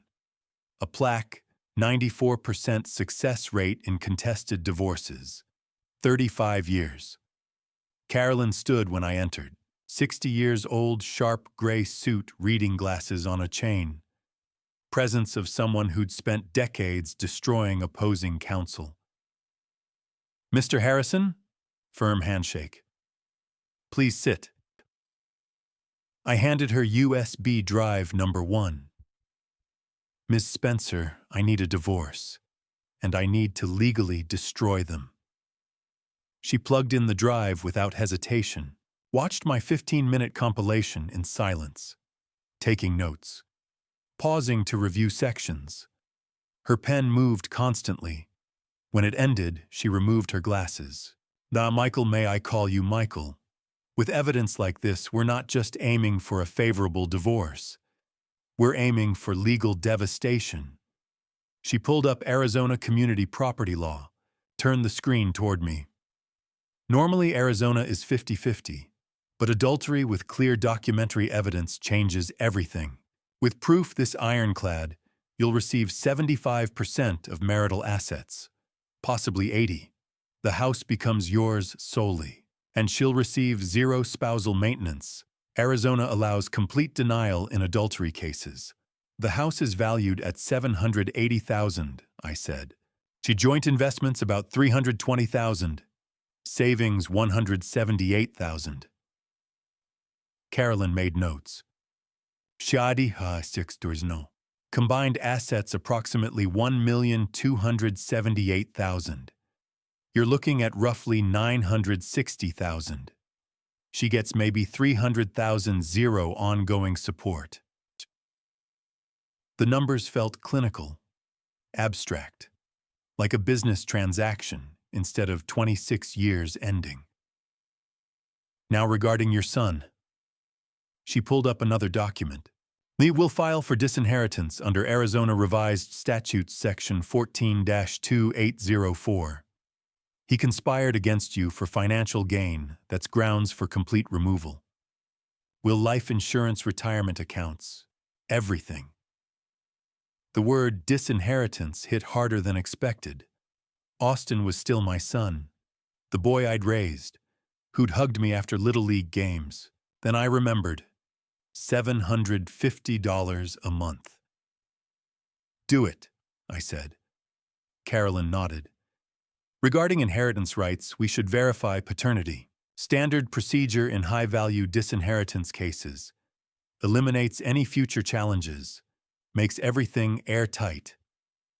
I froze. A DNA test. Exactly, just precautionary. You're removing him from inheritance. We want no loopholes for him to challenge later. It's thorough legal process. Something cold settled in my stomach. Is that necessary? In a case this complex, with this much money at stake? Yes, it closes every possible avenue for dispute. She handed me a business card. Gene Test Labs. Fast, reliable, court admissible. Collect a DNA sample. Hair with follicles works best. Results in 5 to 7 business days. She slid a pre-filled form across the desk. Total legal fees $11,500. $6,000 retainer today, remainder when we file. I transferred $6,000 via my phone. Carolyn's computer pinged. You came prepared. I've had time to think about what I need. Paperwork will be ready next week. We'll coordinate with Derek Sullivan. I've worked with him before. Now, how do you want to serve the papers? I looked her directly in the eye. I want to be there. With you. With a process server. I want to see their faces when they realize what's happening. Carolyn smiled slightly. The smile of a general approving a battle plan. That can be arranged. We discussed strategy for 20 more minutes. Timeline, court procedures, asset division, the likelihood Catherine would contest. She can contest all she wants, Carolyn said. But you have 14 hours of video evidence, bank records coming, professional testimony. No judge will side with her. At 1:15 p.m. I left with the Gene Test Labs kit in my briefcase. Small cardboard box, collection tubes, evidence bags, instructions, just a precaution, Carolyn had said. Standard procedure. But something about it felt heavier. That evening, after Austin's usual long shower, I walked into his bathroom. His hairbrush sat on the counter. Black bristles full of dark hair. I pulled on latex gloves from the kit, selected 3 strands with clear follicles, sealed them in the evidence bag, filled out the chain of custody form, signed where indicated. By 9 p.m., the FedEx envelope was in the overnight drop box. Priority delivery to Gene Test Labs in Scottsdale. 5 to 7 business days for results. Just procedure, I told myself. Just covering all legal bases. Austin was my son. Of course he was. I'd been there when he was born. Cut the umbilical cord. Held him when he was seconds old. But I needed to be thorough. Monday, February 26th, 2024. Morning. I'd spent the past week maintaining perfect normalcy at CoreTech. Reviewed blueprints, attended meetings, made small talk with Douglas about project timelines. He never suspected a thing. 9 a.m. Key Bank, downtown Phoenix branch. Patricia Moreno met me in a private consultation room. My financial advisor for 8 years. Early 40s, efficient, discreet. She'd helped me refinance the house, set up retirement accounts, plan Austin's college fund, back when he was still in school. Patricia, I need to make some urgent changes to my accounts. My marriage is ending. I need to protect my assets. Her expression stayed professional. No surprise, no judgment. I understand. What do you need? I'd made a list. Rehearsed it. First, transfer $135,000 from our joint savings account into my personal account. Leave Catherine $43,000, enough to avoid any legal claims of financial abuse. Patricia made notes. Current joint balance is $178,000. That leaves her roughly 24%. Within legal parameters for asset preservation during divorce proceedings. Second, cancel Austin's supplementary credit card. American Express $10,000 limit. I've been paying it for 2 years. More notes. Done. The card will be deactivated within the hour. Third, remove Austin from my life insurance beneficiaries. Northwestern Mutual Policy, $425,000 value. Change primary beneficiary to my brother Matthew Harrison. Patricia pulled up the policy on her computer. That's a significant change. Are you certain? Completely certain. Fourth, update my will. Remove Austin entirely. Everything goes to Matthew if I die. She typed for a moment. I'll need you to meet with our estate attorney to formalize the will changes. I can schedule that for this afternoon if you're available. Do it. Patricia worked efficiently, transferring money, updating beneficiaries, making notes for the legal department. Professional, clinical, like we were discussing investment strategies instead of dismantling my family. These changes will be effective within 48 hours, she said. Is there anything else? I need complete statements for the past 3 years, both joint accounts and credit cards. While she printed, I reviewed Catherine's spending on our joint account. The numbers told their own story. $6,400 over the past 14 months for personal items. I scrolled through the details. Victoria's Secret, $840. Sephora perfume purchases $650. Bella Rosa spa treatments $2,100. Dinners at expensive restaurants when I was supposedly traveling for work. She'd been preparing for Douglas on my dime. Getting her hair done, buying lingerie, spa treatments, all charged to our joint account while I was in Houston or Denver earning the money she was spending. Austin's credit card statement was worse. $18,200 in 2 years. While unemployed, while living in my house rent-free, while collecting $750 monthly from Douglas, bars, restaurants, designer clothes, electronics, gaming equipment, concert tickets. I'd been funding his lifestyle while he took payment to betray me. Patricia handed me the printouts. Thick stack. 3 years of financial betrayal documented in black and white. Every dinner, every spa appointment, every purchase Catherine had made while planning her next encounter with my boss. Anything else, Mr. Harrison? I shook my head. This is enough. Thank you for your discretion. Of course. And Michael. She paused at the door. I'm sorry this is happening. I left the bank at 10:30, walked across the parking lot toward my truck, the Arizona sun already heating up the asphalt. Mid-70s in late February. Perfect weather. Beautiful day. My phone rang. Derek Sullivan. Michael, preliminary results. I unlocked my truck, sat in the driver's seat. Go ahead. Douglas Anderson transferred exactly $10,500 to Austin's Bank of America account over 14 months. $750 monthly regular as clockwork. Started March 2023, continued through April 2024. I have the full bank records.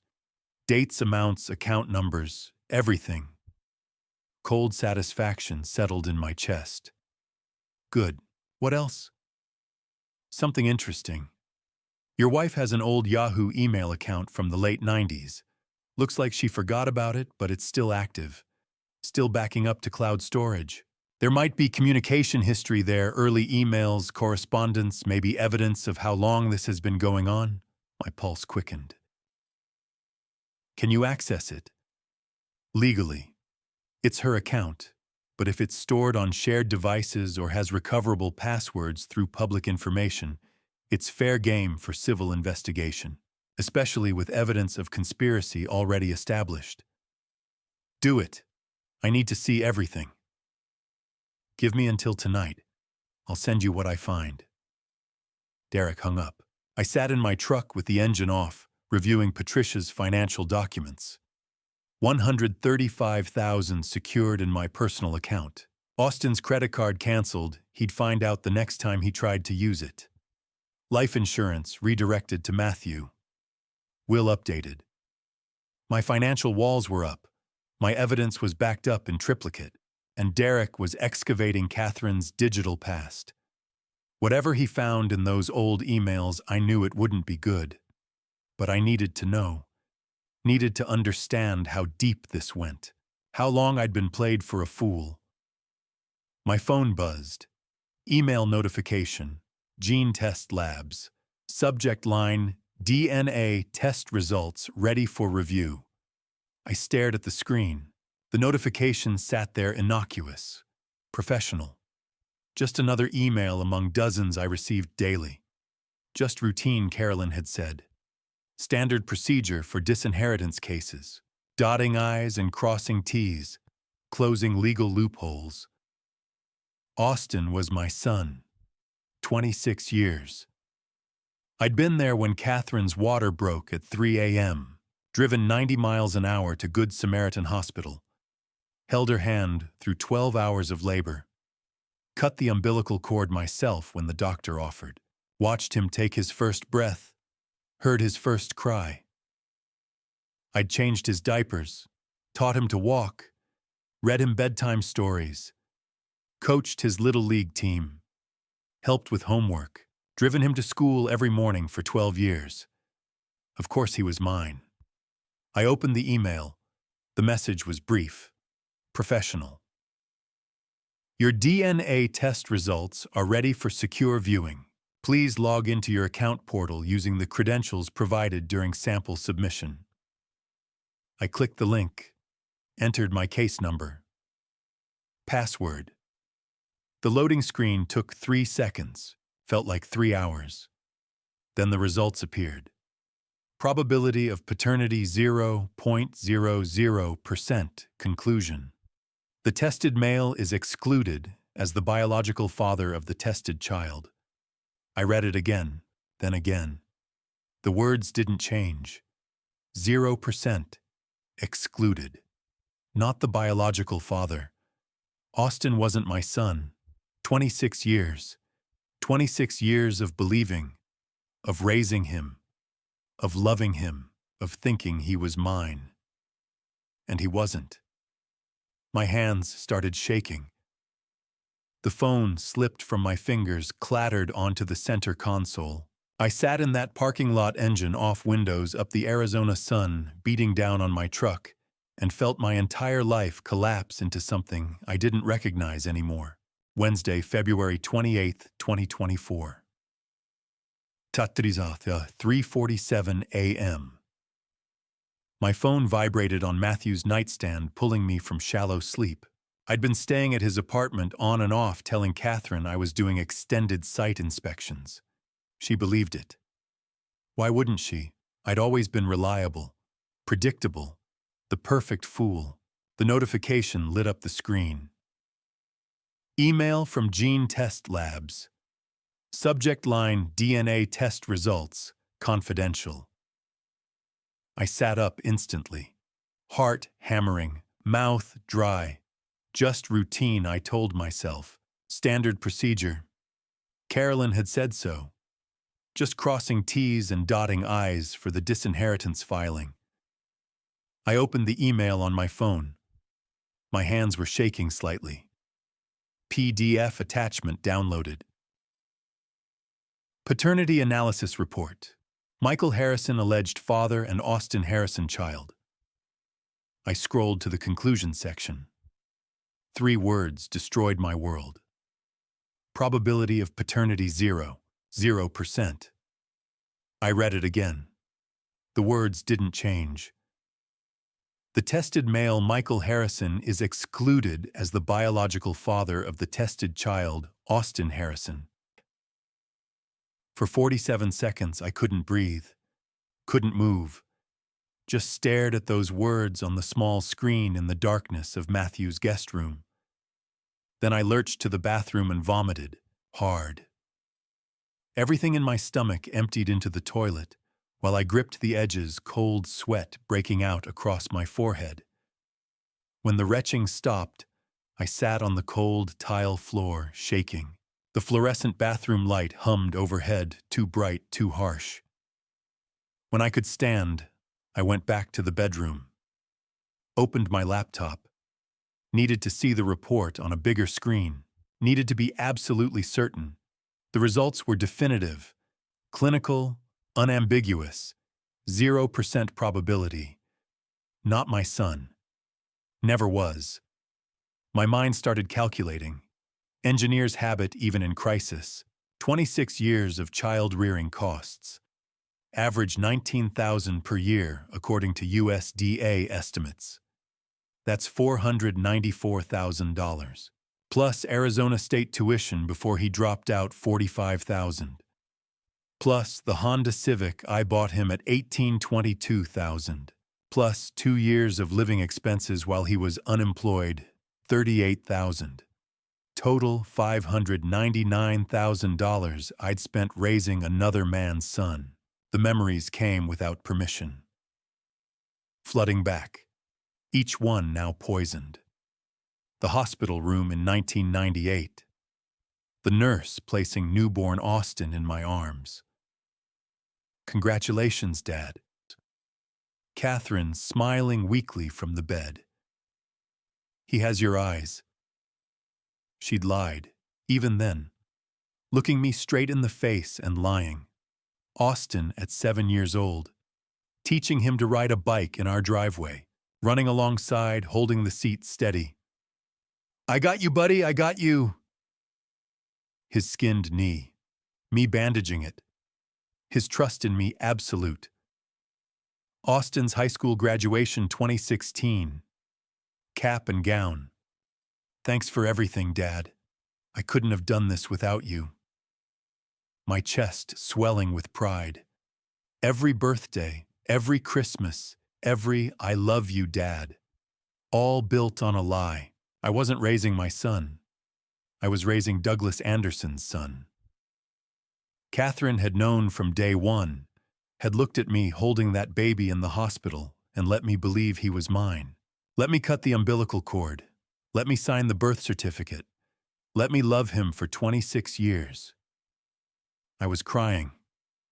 Actually crying for the first time in maybe 20 years, sitting on the floor of Matthew's apartment at 4:30 in the morning, tears running down my face trying to process the fact that my entire identity as a father had been a fiction.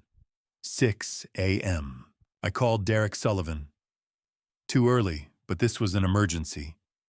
He answered on the second ring. Michael, my voice broke. He's not my son. Austin, the DNA results came back. 0% match. Silence on the other end. Then, Jesus Christ, Michael. I'm so sorry. This changes everything legally. You can sue for paternity fraud. You could recover over $500,000 in damages. Those old emails, I said through tears. Did you find anything? Still going through them. Give me until tonight. But Michael, if the DNA is 0%, we need to figure out who the biological father is. I already knew. In my gut, I knew. It's Douglas. Has to be Douglas. Let me verify. I'll have answers by this evening. He hung up. I sat on Matthew's couch as dawn broke over Tempe, watching the sky lighten through the window, holding a DNA report that said I'd been living a lie for 26 years. At 8 a.m., I called Cortec, told Douglas I was still sick, needed another day. His concern sounded genuine. Mike, you okay? That's 3 days in 2 weeks. Maybe you should see a doctor. Maybe I should see a doctor. The man who'd gotten my wife pregnant 26 years ago was worried about my health. I spent Wednesday in a fog, sitting in Matthew's apartment, staring at the DNA report on my laptop screen, reading it over and over like the words might change. They didn't. 26 years. Over $500,000. Thousands of moments I'd cherished as a father. First steps, first words, teaching him baseball, helping with homework, college visits. All of it built on a foundational lie so perfect, it had erased my identity. I wasn't Michael Harrison, devoted father. I was Michael Harrison, useful dupe. Around noon, I pulled up photos on my phone. Austin as a baby, toddler, little kid, teenager, graduate. looking for resemblance to me, finding none. How had I never noticed? How had I never questioned? Because I'd trusted Catherine, believed her when she said, "He has your eyes." Never thought to look closer, because why would I? She was my wife. He was my son, except he wasn't. At 3 p.m., my phone rang. Carolyn Spencer. "Michael, I just received the DNA results. Are you all right?" "No." "This is paternity fraud. In Arizona, we can add this to the filing." Catherine concealed Austin's biological parentage for 26 years. That's intentional misrepresentation. We can seek full restitution every penny you spent on child support, education, living expenses. We're talking $500,000 to $600,000 in damages. "Who's the father?" My voice sounded hollow. "Can we prove it's Douglas?" "That's the next step. We'll need Douglas's DNA to confirm. But Michael, even without that confirmation, the fraud case is solid. She let you raise another man's child while knowing the truth. That's actionable." We talked for 20 more minutes. Legal strategy, filing amendments, damage calculations. But I couldn't focus. Couldn't think past the fact that the boy I'd raised, the son I'd loved, had never been mine at all. At 7:15 p.m., Derek called back. "Michael, I went through Catherine's old Yahoo account, the one from 1997. And you need to sit down for this." "I'm already sitting." "Monterita, Catherine and Douglas have known each other since 1997, before you even met her. Wednesday, February 28th, 7:15 p.m.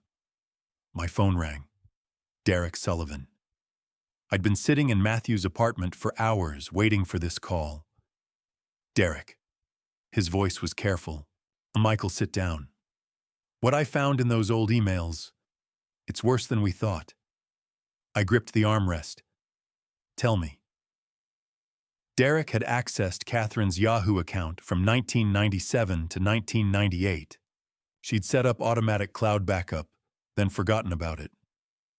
23 emails between Catherine and Douglas, September 1997 through March 1998.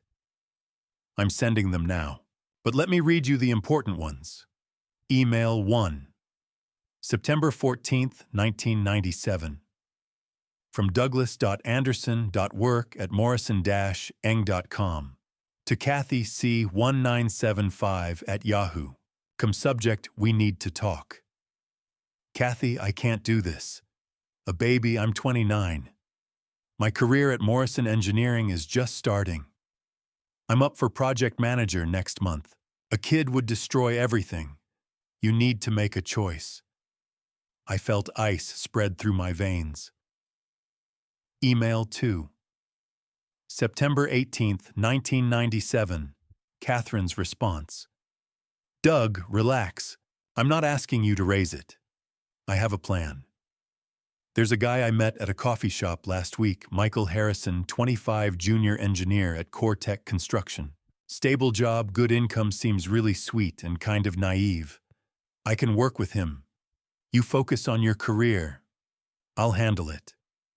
Derek paused. "Michael, she targeted you. This was calculated." Keep going. Email 3. October 15th, 1997. 3 dates with Michael. He's perfect, responsible, earnest, talks about wanting a family. I told him I'm on birth control, I'm 12 weeks along. He believes everything. Give me 2 more months. Email 4. December 22nd, 1997. He proposed last night. Took him to South Mountain Lookout. He had a whole speech about building a life together. Ring is smaller than I hoped, half carat, but whatever. I told him I'm pregnant. He cried, he was so happy.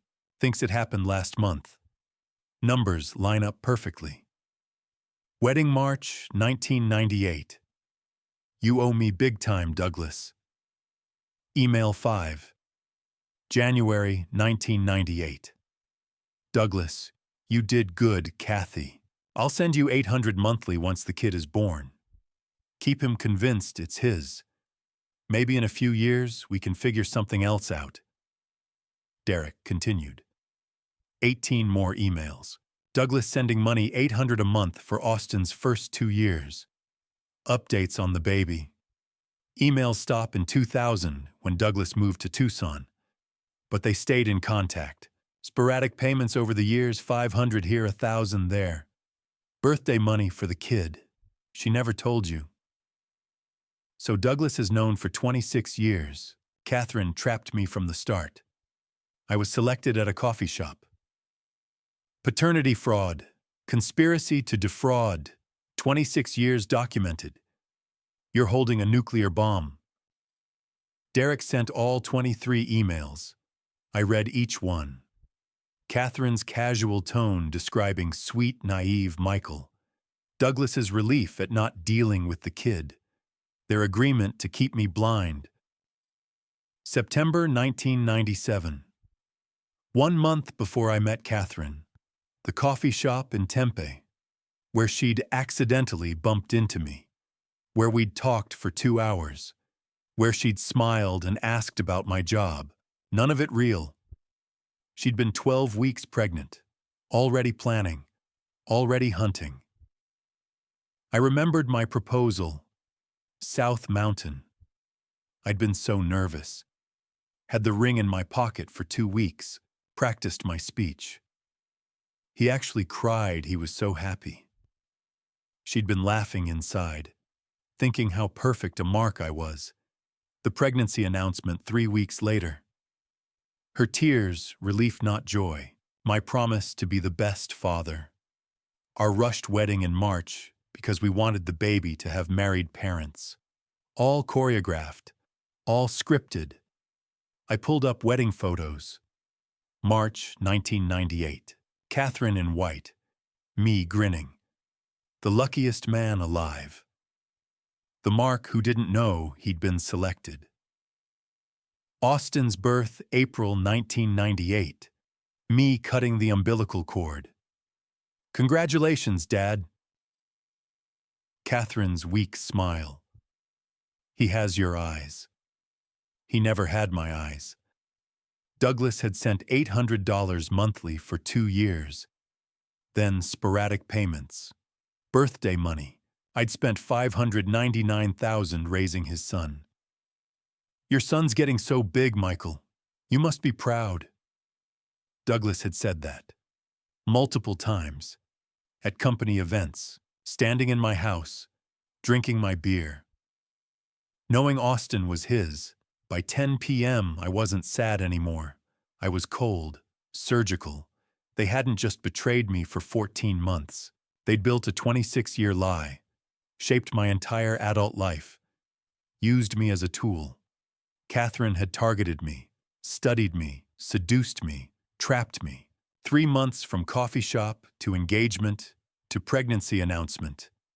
A professional con lasting 2.5 decades. And Austin. The son I'd raised. Loved. Taught to throw a baseball. He'd known. Catherine or Douglas had told him. Instead of telling me he'd taken $750 monthly to stay quiet.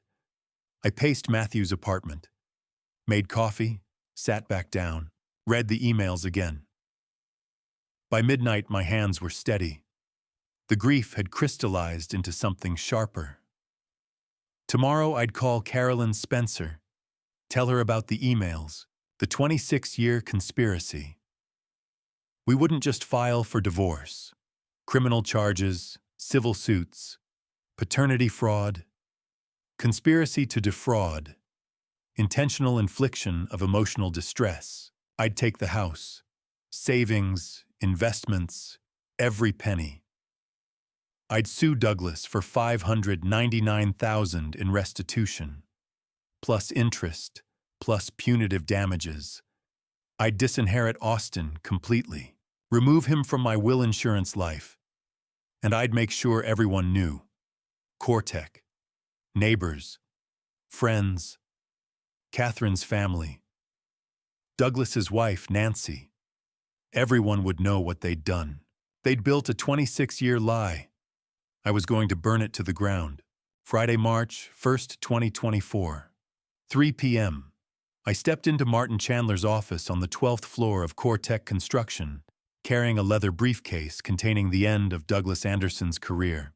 Martin's corner office was massive, floor-to-ceiling windows overlooking downtown Phoenix, mahogany desk, walls displaying 35 years of company history.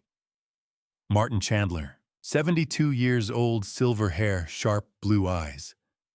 Founded CoreTech in 1989, built it from a 3-person operation into a $50 million company. He stood to greet me. Firm handshake. Michael, your email mentioned an urgent ethics violation involving Douglas. That's a serious allegation. Please sit. I sat across from his desk, setting my briefcase between us. Thank you for making time, Mr. Chandler.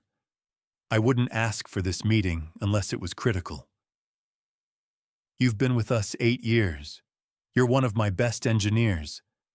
I trust your judgment. What's going on? I opened the briefcase, pulled out 3 USB drives, Derek Sullivan's 40-page investigation report in a professional binder, and a manila folder containing DNA results. I pushed the first USB across his desk. I need you to watch this. It involves Douglas Anderson. For the next 22 minutes, Martin reviewed footage on his large monitor. I'd created a compilation specifically for this meeting. Video: Douglas entering my house, timestamps visible. Audio: the "When does the fool come back" conversation. Video: Austin and Douglas shaking hands, clear audio about $750 monthly payments. Derek's financial analysis: $10,500 in bank transfers over 14 months. CoreTech company policy highlighted Section 17(b) prohibiting romantic relationships with relatives or spouses of subordinates. I watched Martin's face. Confusion for the first 3 minutes, disbelief from 4 to 8, jaw clenching from 9 to 15, controlled fury from 16 to 22. Martin removed his reading glasses, set them down carefully. Douglas has been with us 11 years. This is the most serious violation I've seen in 35 years running this company. There's more, Mr. Chandler. I pushed the DNA report across. Douglas Anderson is my son's biological father. He's known for 26 years. My wife and he conspired to keep this secret while I raised his child. I have emails from 1997 proving they planned this. Martin read the DNA report. His face darkened. He pressed his intercom button. Amanda, find Douglas Anderson immediately. Tell him to come to my office right now. Emergency. 8 tense minutes of waiting. Martin reviewed more of Derek's report, occasionally shaking his head. Douglas walked in at 3:47 p.m., confident stride. Expensive navy suit, completely unaware of the trap waiting. He saw me. His smile faltered slightly. Martin: Michael. What's going on? Douglas, sit down. Douglas sat, eyes darting between us nervously. Martin turned his monitor toward Douglas. Hit play. Audio filled the office, Douglas's own voice.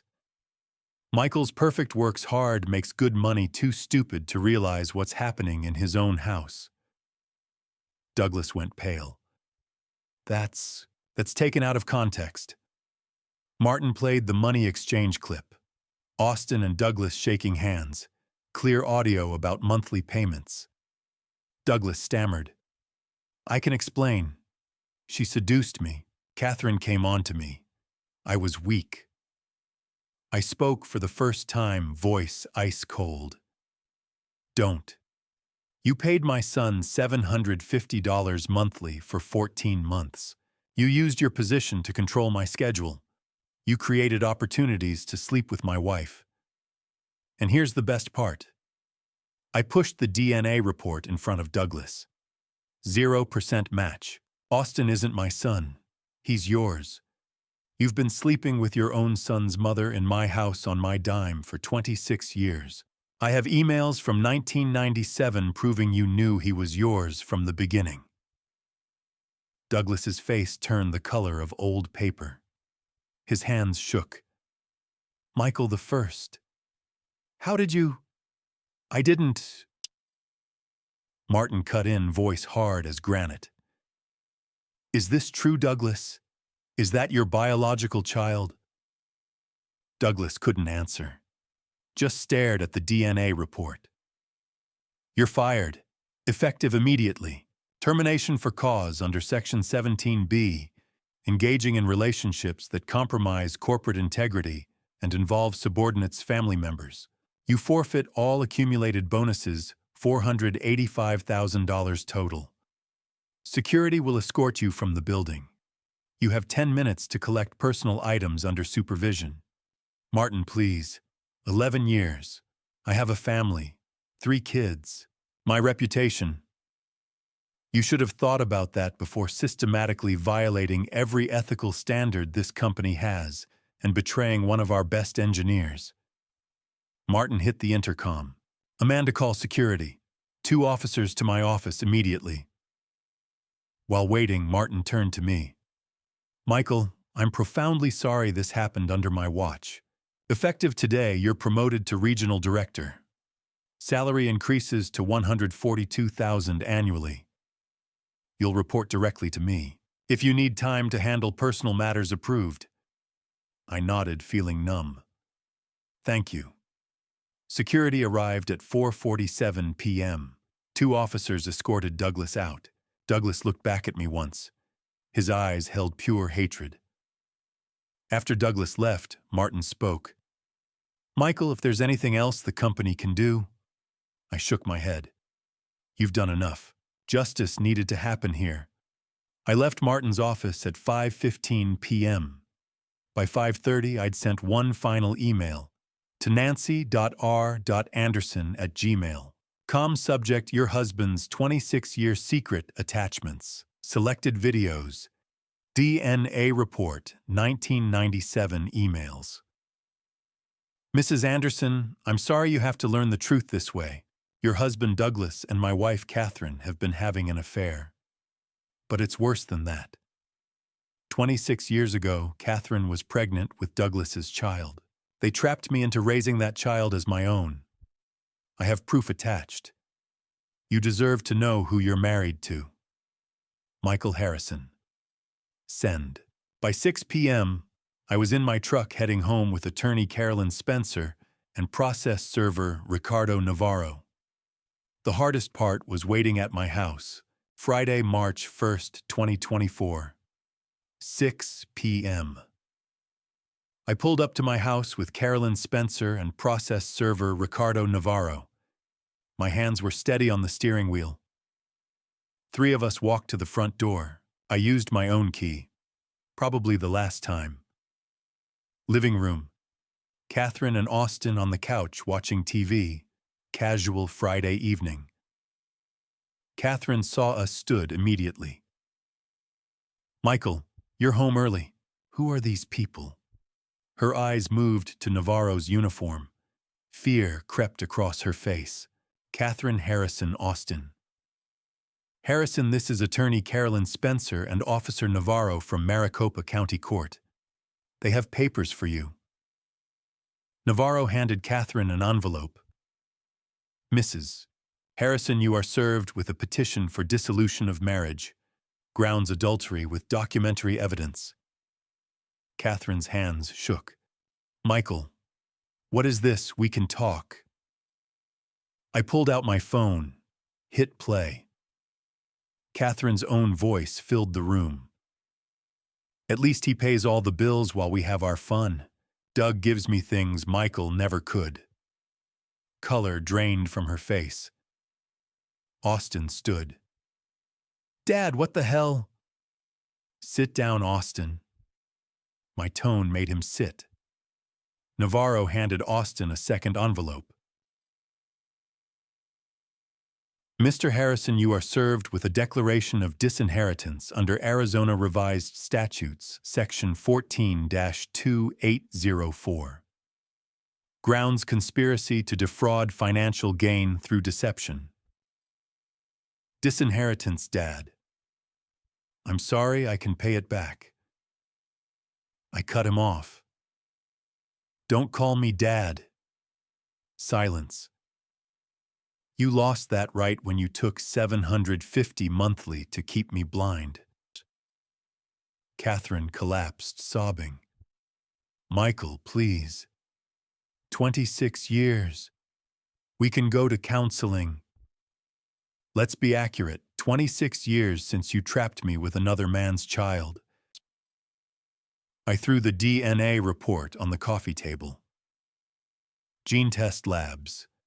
Probability of paternity 0.00%. Austin Harrison is not the biological child of Michael Harrison. Austin picked up the report, hands trembling. What are you saying? Your biological father is Douglas Anderson. DNA confirmed it. Your mother was pregnant in 1997, then deliberately selected me to play father for 26 years. I showed them the 1997 emails on my phone. Read Catherine's words. There's this guy, Michael Harrison, sweet and kind of naive. I'll make this happen. Austin turned to Catherine. Mom, is this real? Catherine sobbed into her hands, so Carolyn stepped forward. Mrs. Harrison, my client is filing civil suits for paternity fraud. Damages $500,000 for child rearing costs, $150,000 emotional distress. Total $650,000. I don't have. The court will establish payment. Asset division, Mr. Harrison receives 75%. This house becomes his sole property. You receive approximately $80,000. Zero spousal support. To Austin. You've been removed from your father's will, his life insurance policy, and disinherited under Arizona law. Navarro spoke. 72 hours to vacate. By 6 p.m. Monday, March 4th. Personal items only. If you don't leave voluntarily, we return with police. Austin broken. Dad. Michael, did you ever really love me? I looked at him, the man I'd raised for 26 years. I loved the son I thought I had. That love was real.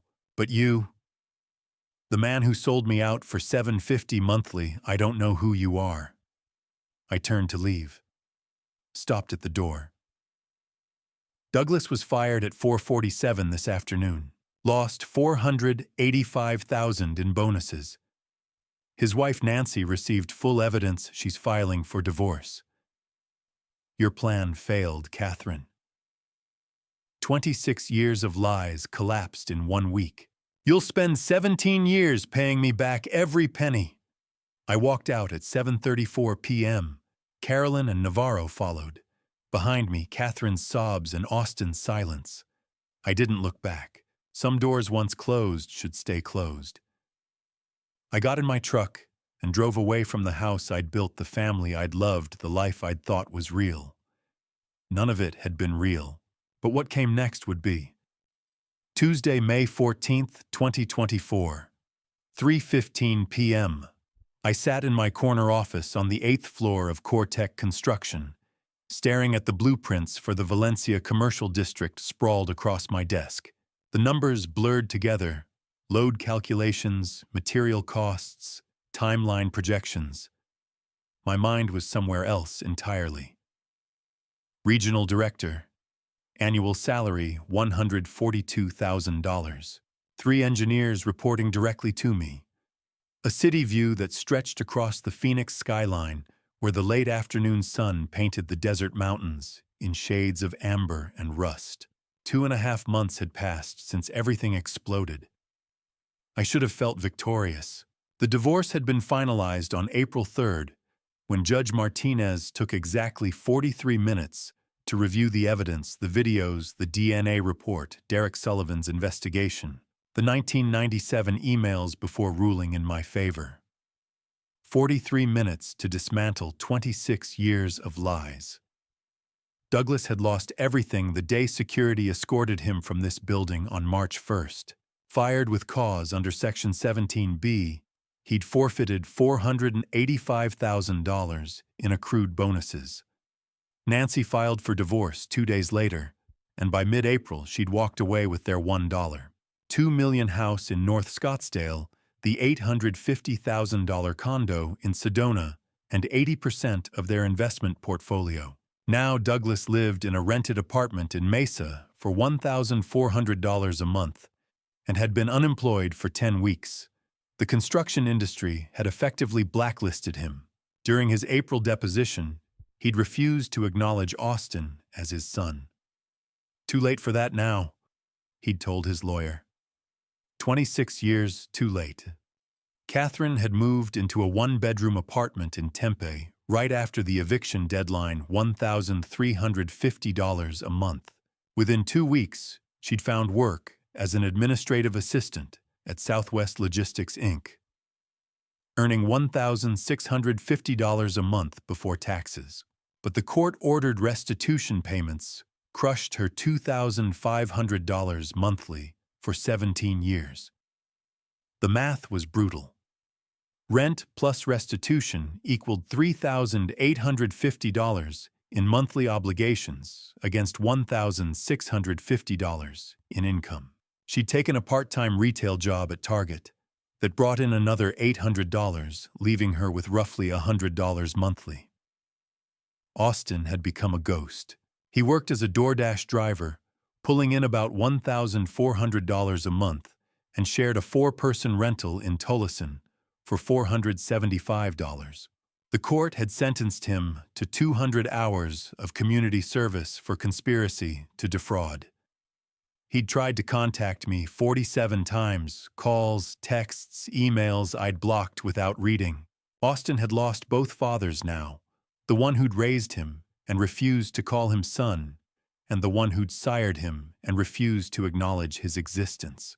My promotion had come with a $175,000 compensation bonus, Cortex apology for what Douglas had done under their roof. Combined with the house now worth $780,000, and fully paid off my 75% share of our joint investments at $240,000, and the $135,000 I'd moved to my personal account, I was financially secure. But I lived alone in a 4-bedroom house that echoed with absence. Sundays stretched like the desert itself, vast and empty. Matthew visited on Tuesday nights, and we'd watch the suns or sit in silence, which was its own kind of comfort. In my desk drawer, I kept USB drive number 1. Sometimes late at night, I'd pull it out and hold it, feeling its weight. I never plugged it in again, but this small piece of plastic represented the moment everything changed, the moment I'd stopped being a fool and started documenting the truth. Last month, I'd had the cherry tree cut down, the one I'd planted in 2000 when Austin turned 2. The landscaper asked if I wanted to keep the wood. I told him no. Some roots run too deep to save. This morning, I'd met with Janet Morrison, the real estate agent Matthew recommended. The house was going on the market next week. I'd already found a 2-bedroom condo in downtown Tempe, 1,400 square feet, with a rooftop terrace listed at $485,000. The paperwork would close in 3 weeks. At 11, I'd stopped at Cartel Coffee Lab. While waiting for my Americano, a woman about 45 with kind eyes and a Diamondbacks cap had struck up a conversation about the unseasonably cool weather. We talked for maybe 5 minutes about nothing in particular. Normal conversation, normal connection.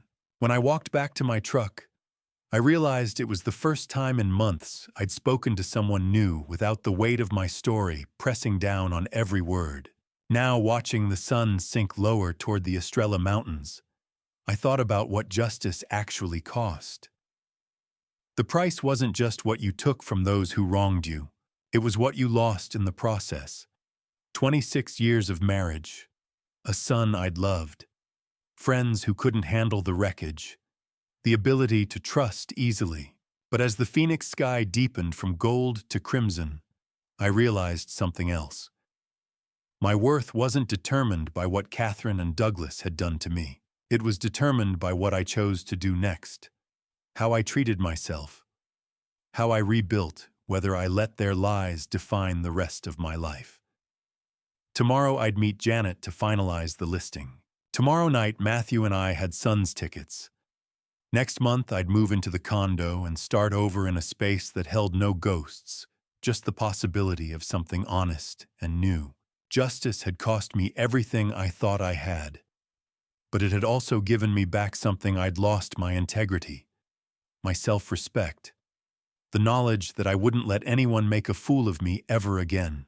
The desert sunset burned across the valley, and for the first time in 2.5 months, I felt something that wasn't anger or grief or numbness. I felt ready. If you're reading this family story, hear me clearly. Don't be like Michael. Don't wait 2.5 months to see the signs. Don't spend 26 years building a life on blind trust without verification. This family story taught a hard lesson: that love without honesty is just another form of slavery. Michael gave everything: his time, his money, his identity as a father, to people who saw him as a resource to exploit. Catherine and Douglas didn't just betray him. They built an entire architecture of deception with his life as the foundation.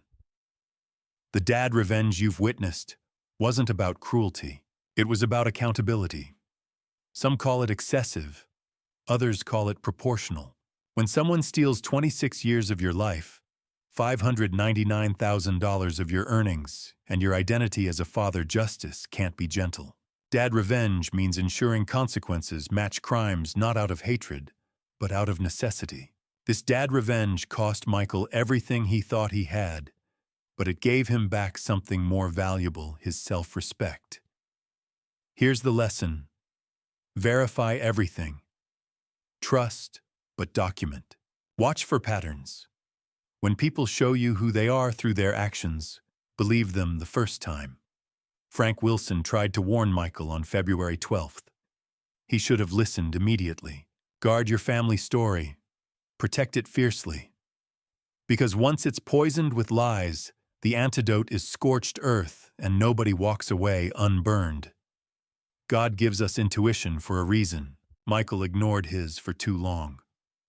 Don't make that mistake. Thanks for sticking with me through the final chapter of this emotionally charged journey. I'm genuinely curious what your take would be. Leave a comment sharing how you'd handle things if you were in Michael's shoes. What would your response be to such calculated deception and systematic betrayal? I personally value and read every single perspective you share. If this quest for truth and accountability resonated with you or shifted how you think about trust in relationships, I'd be truly honored if you'd subscribe to catch more thought-provoking narratives down the road.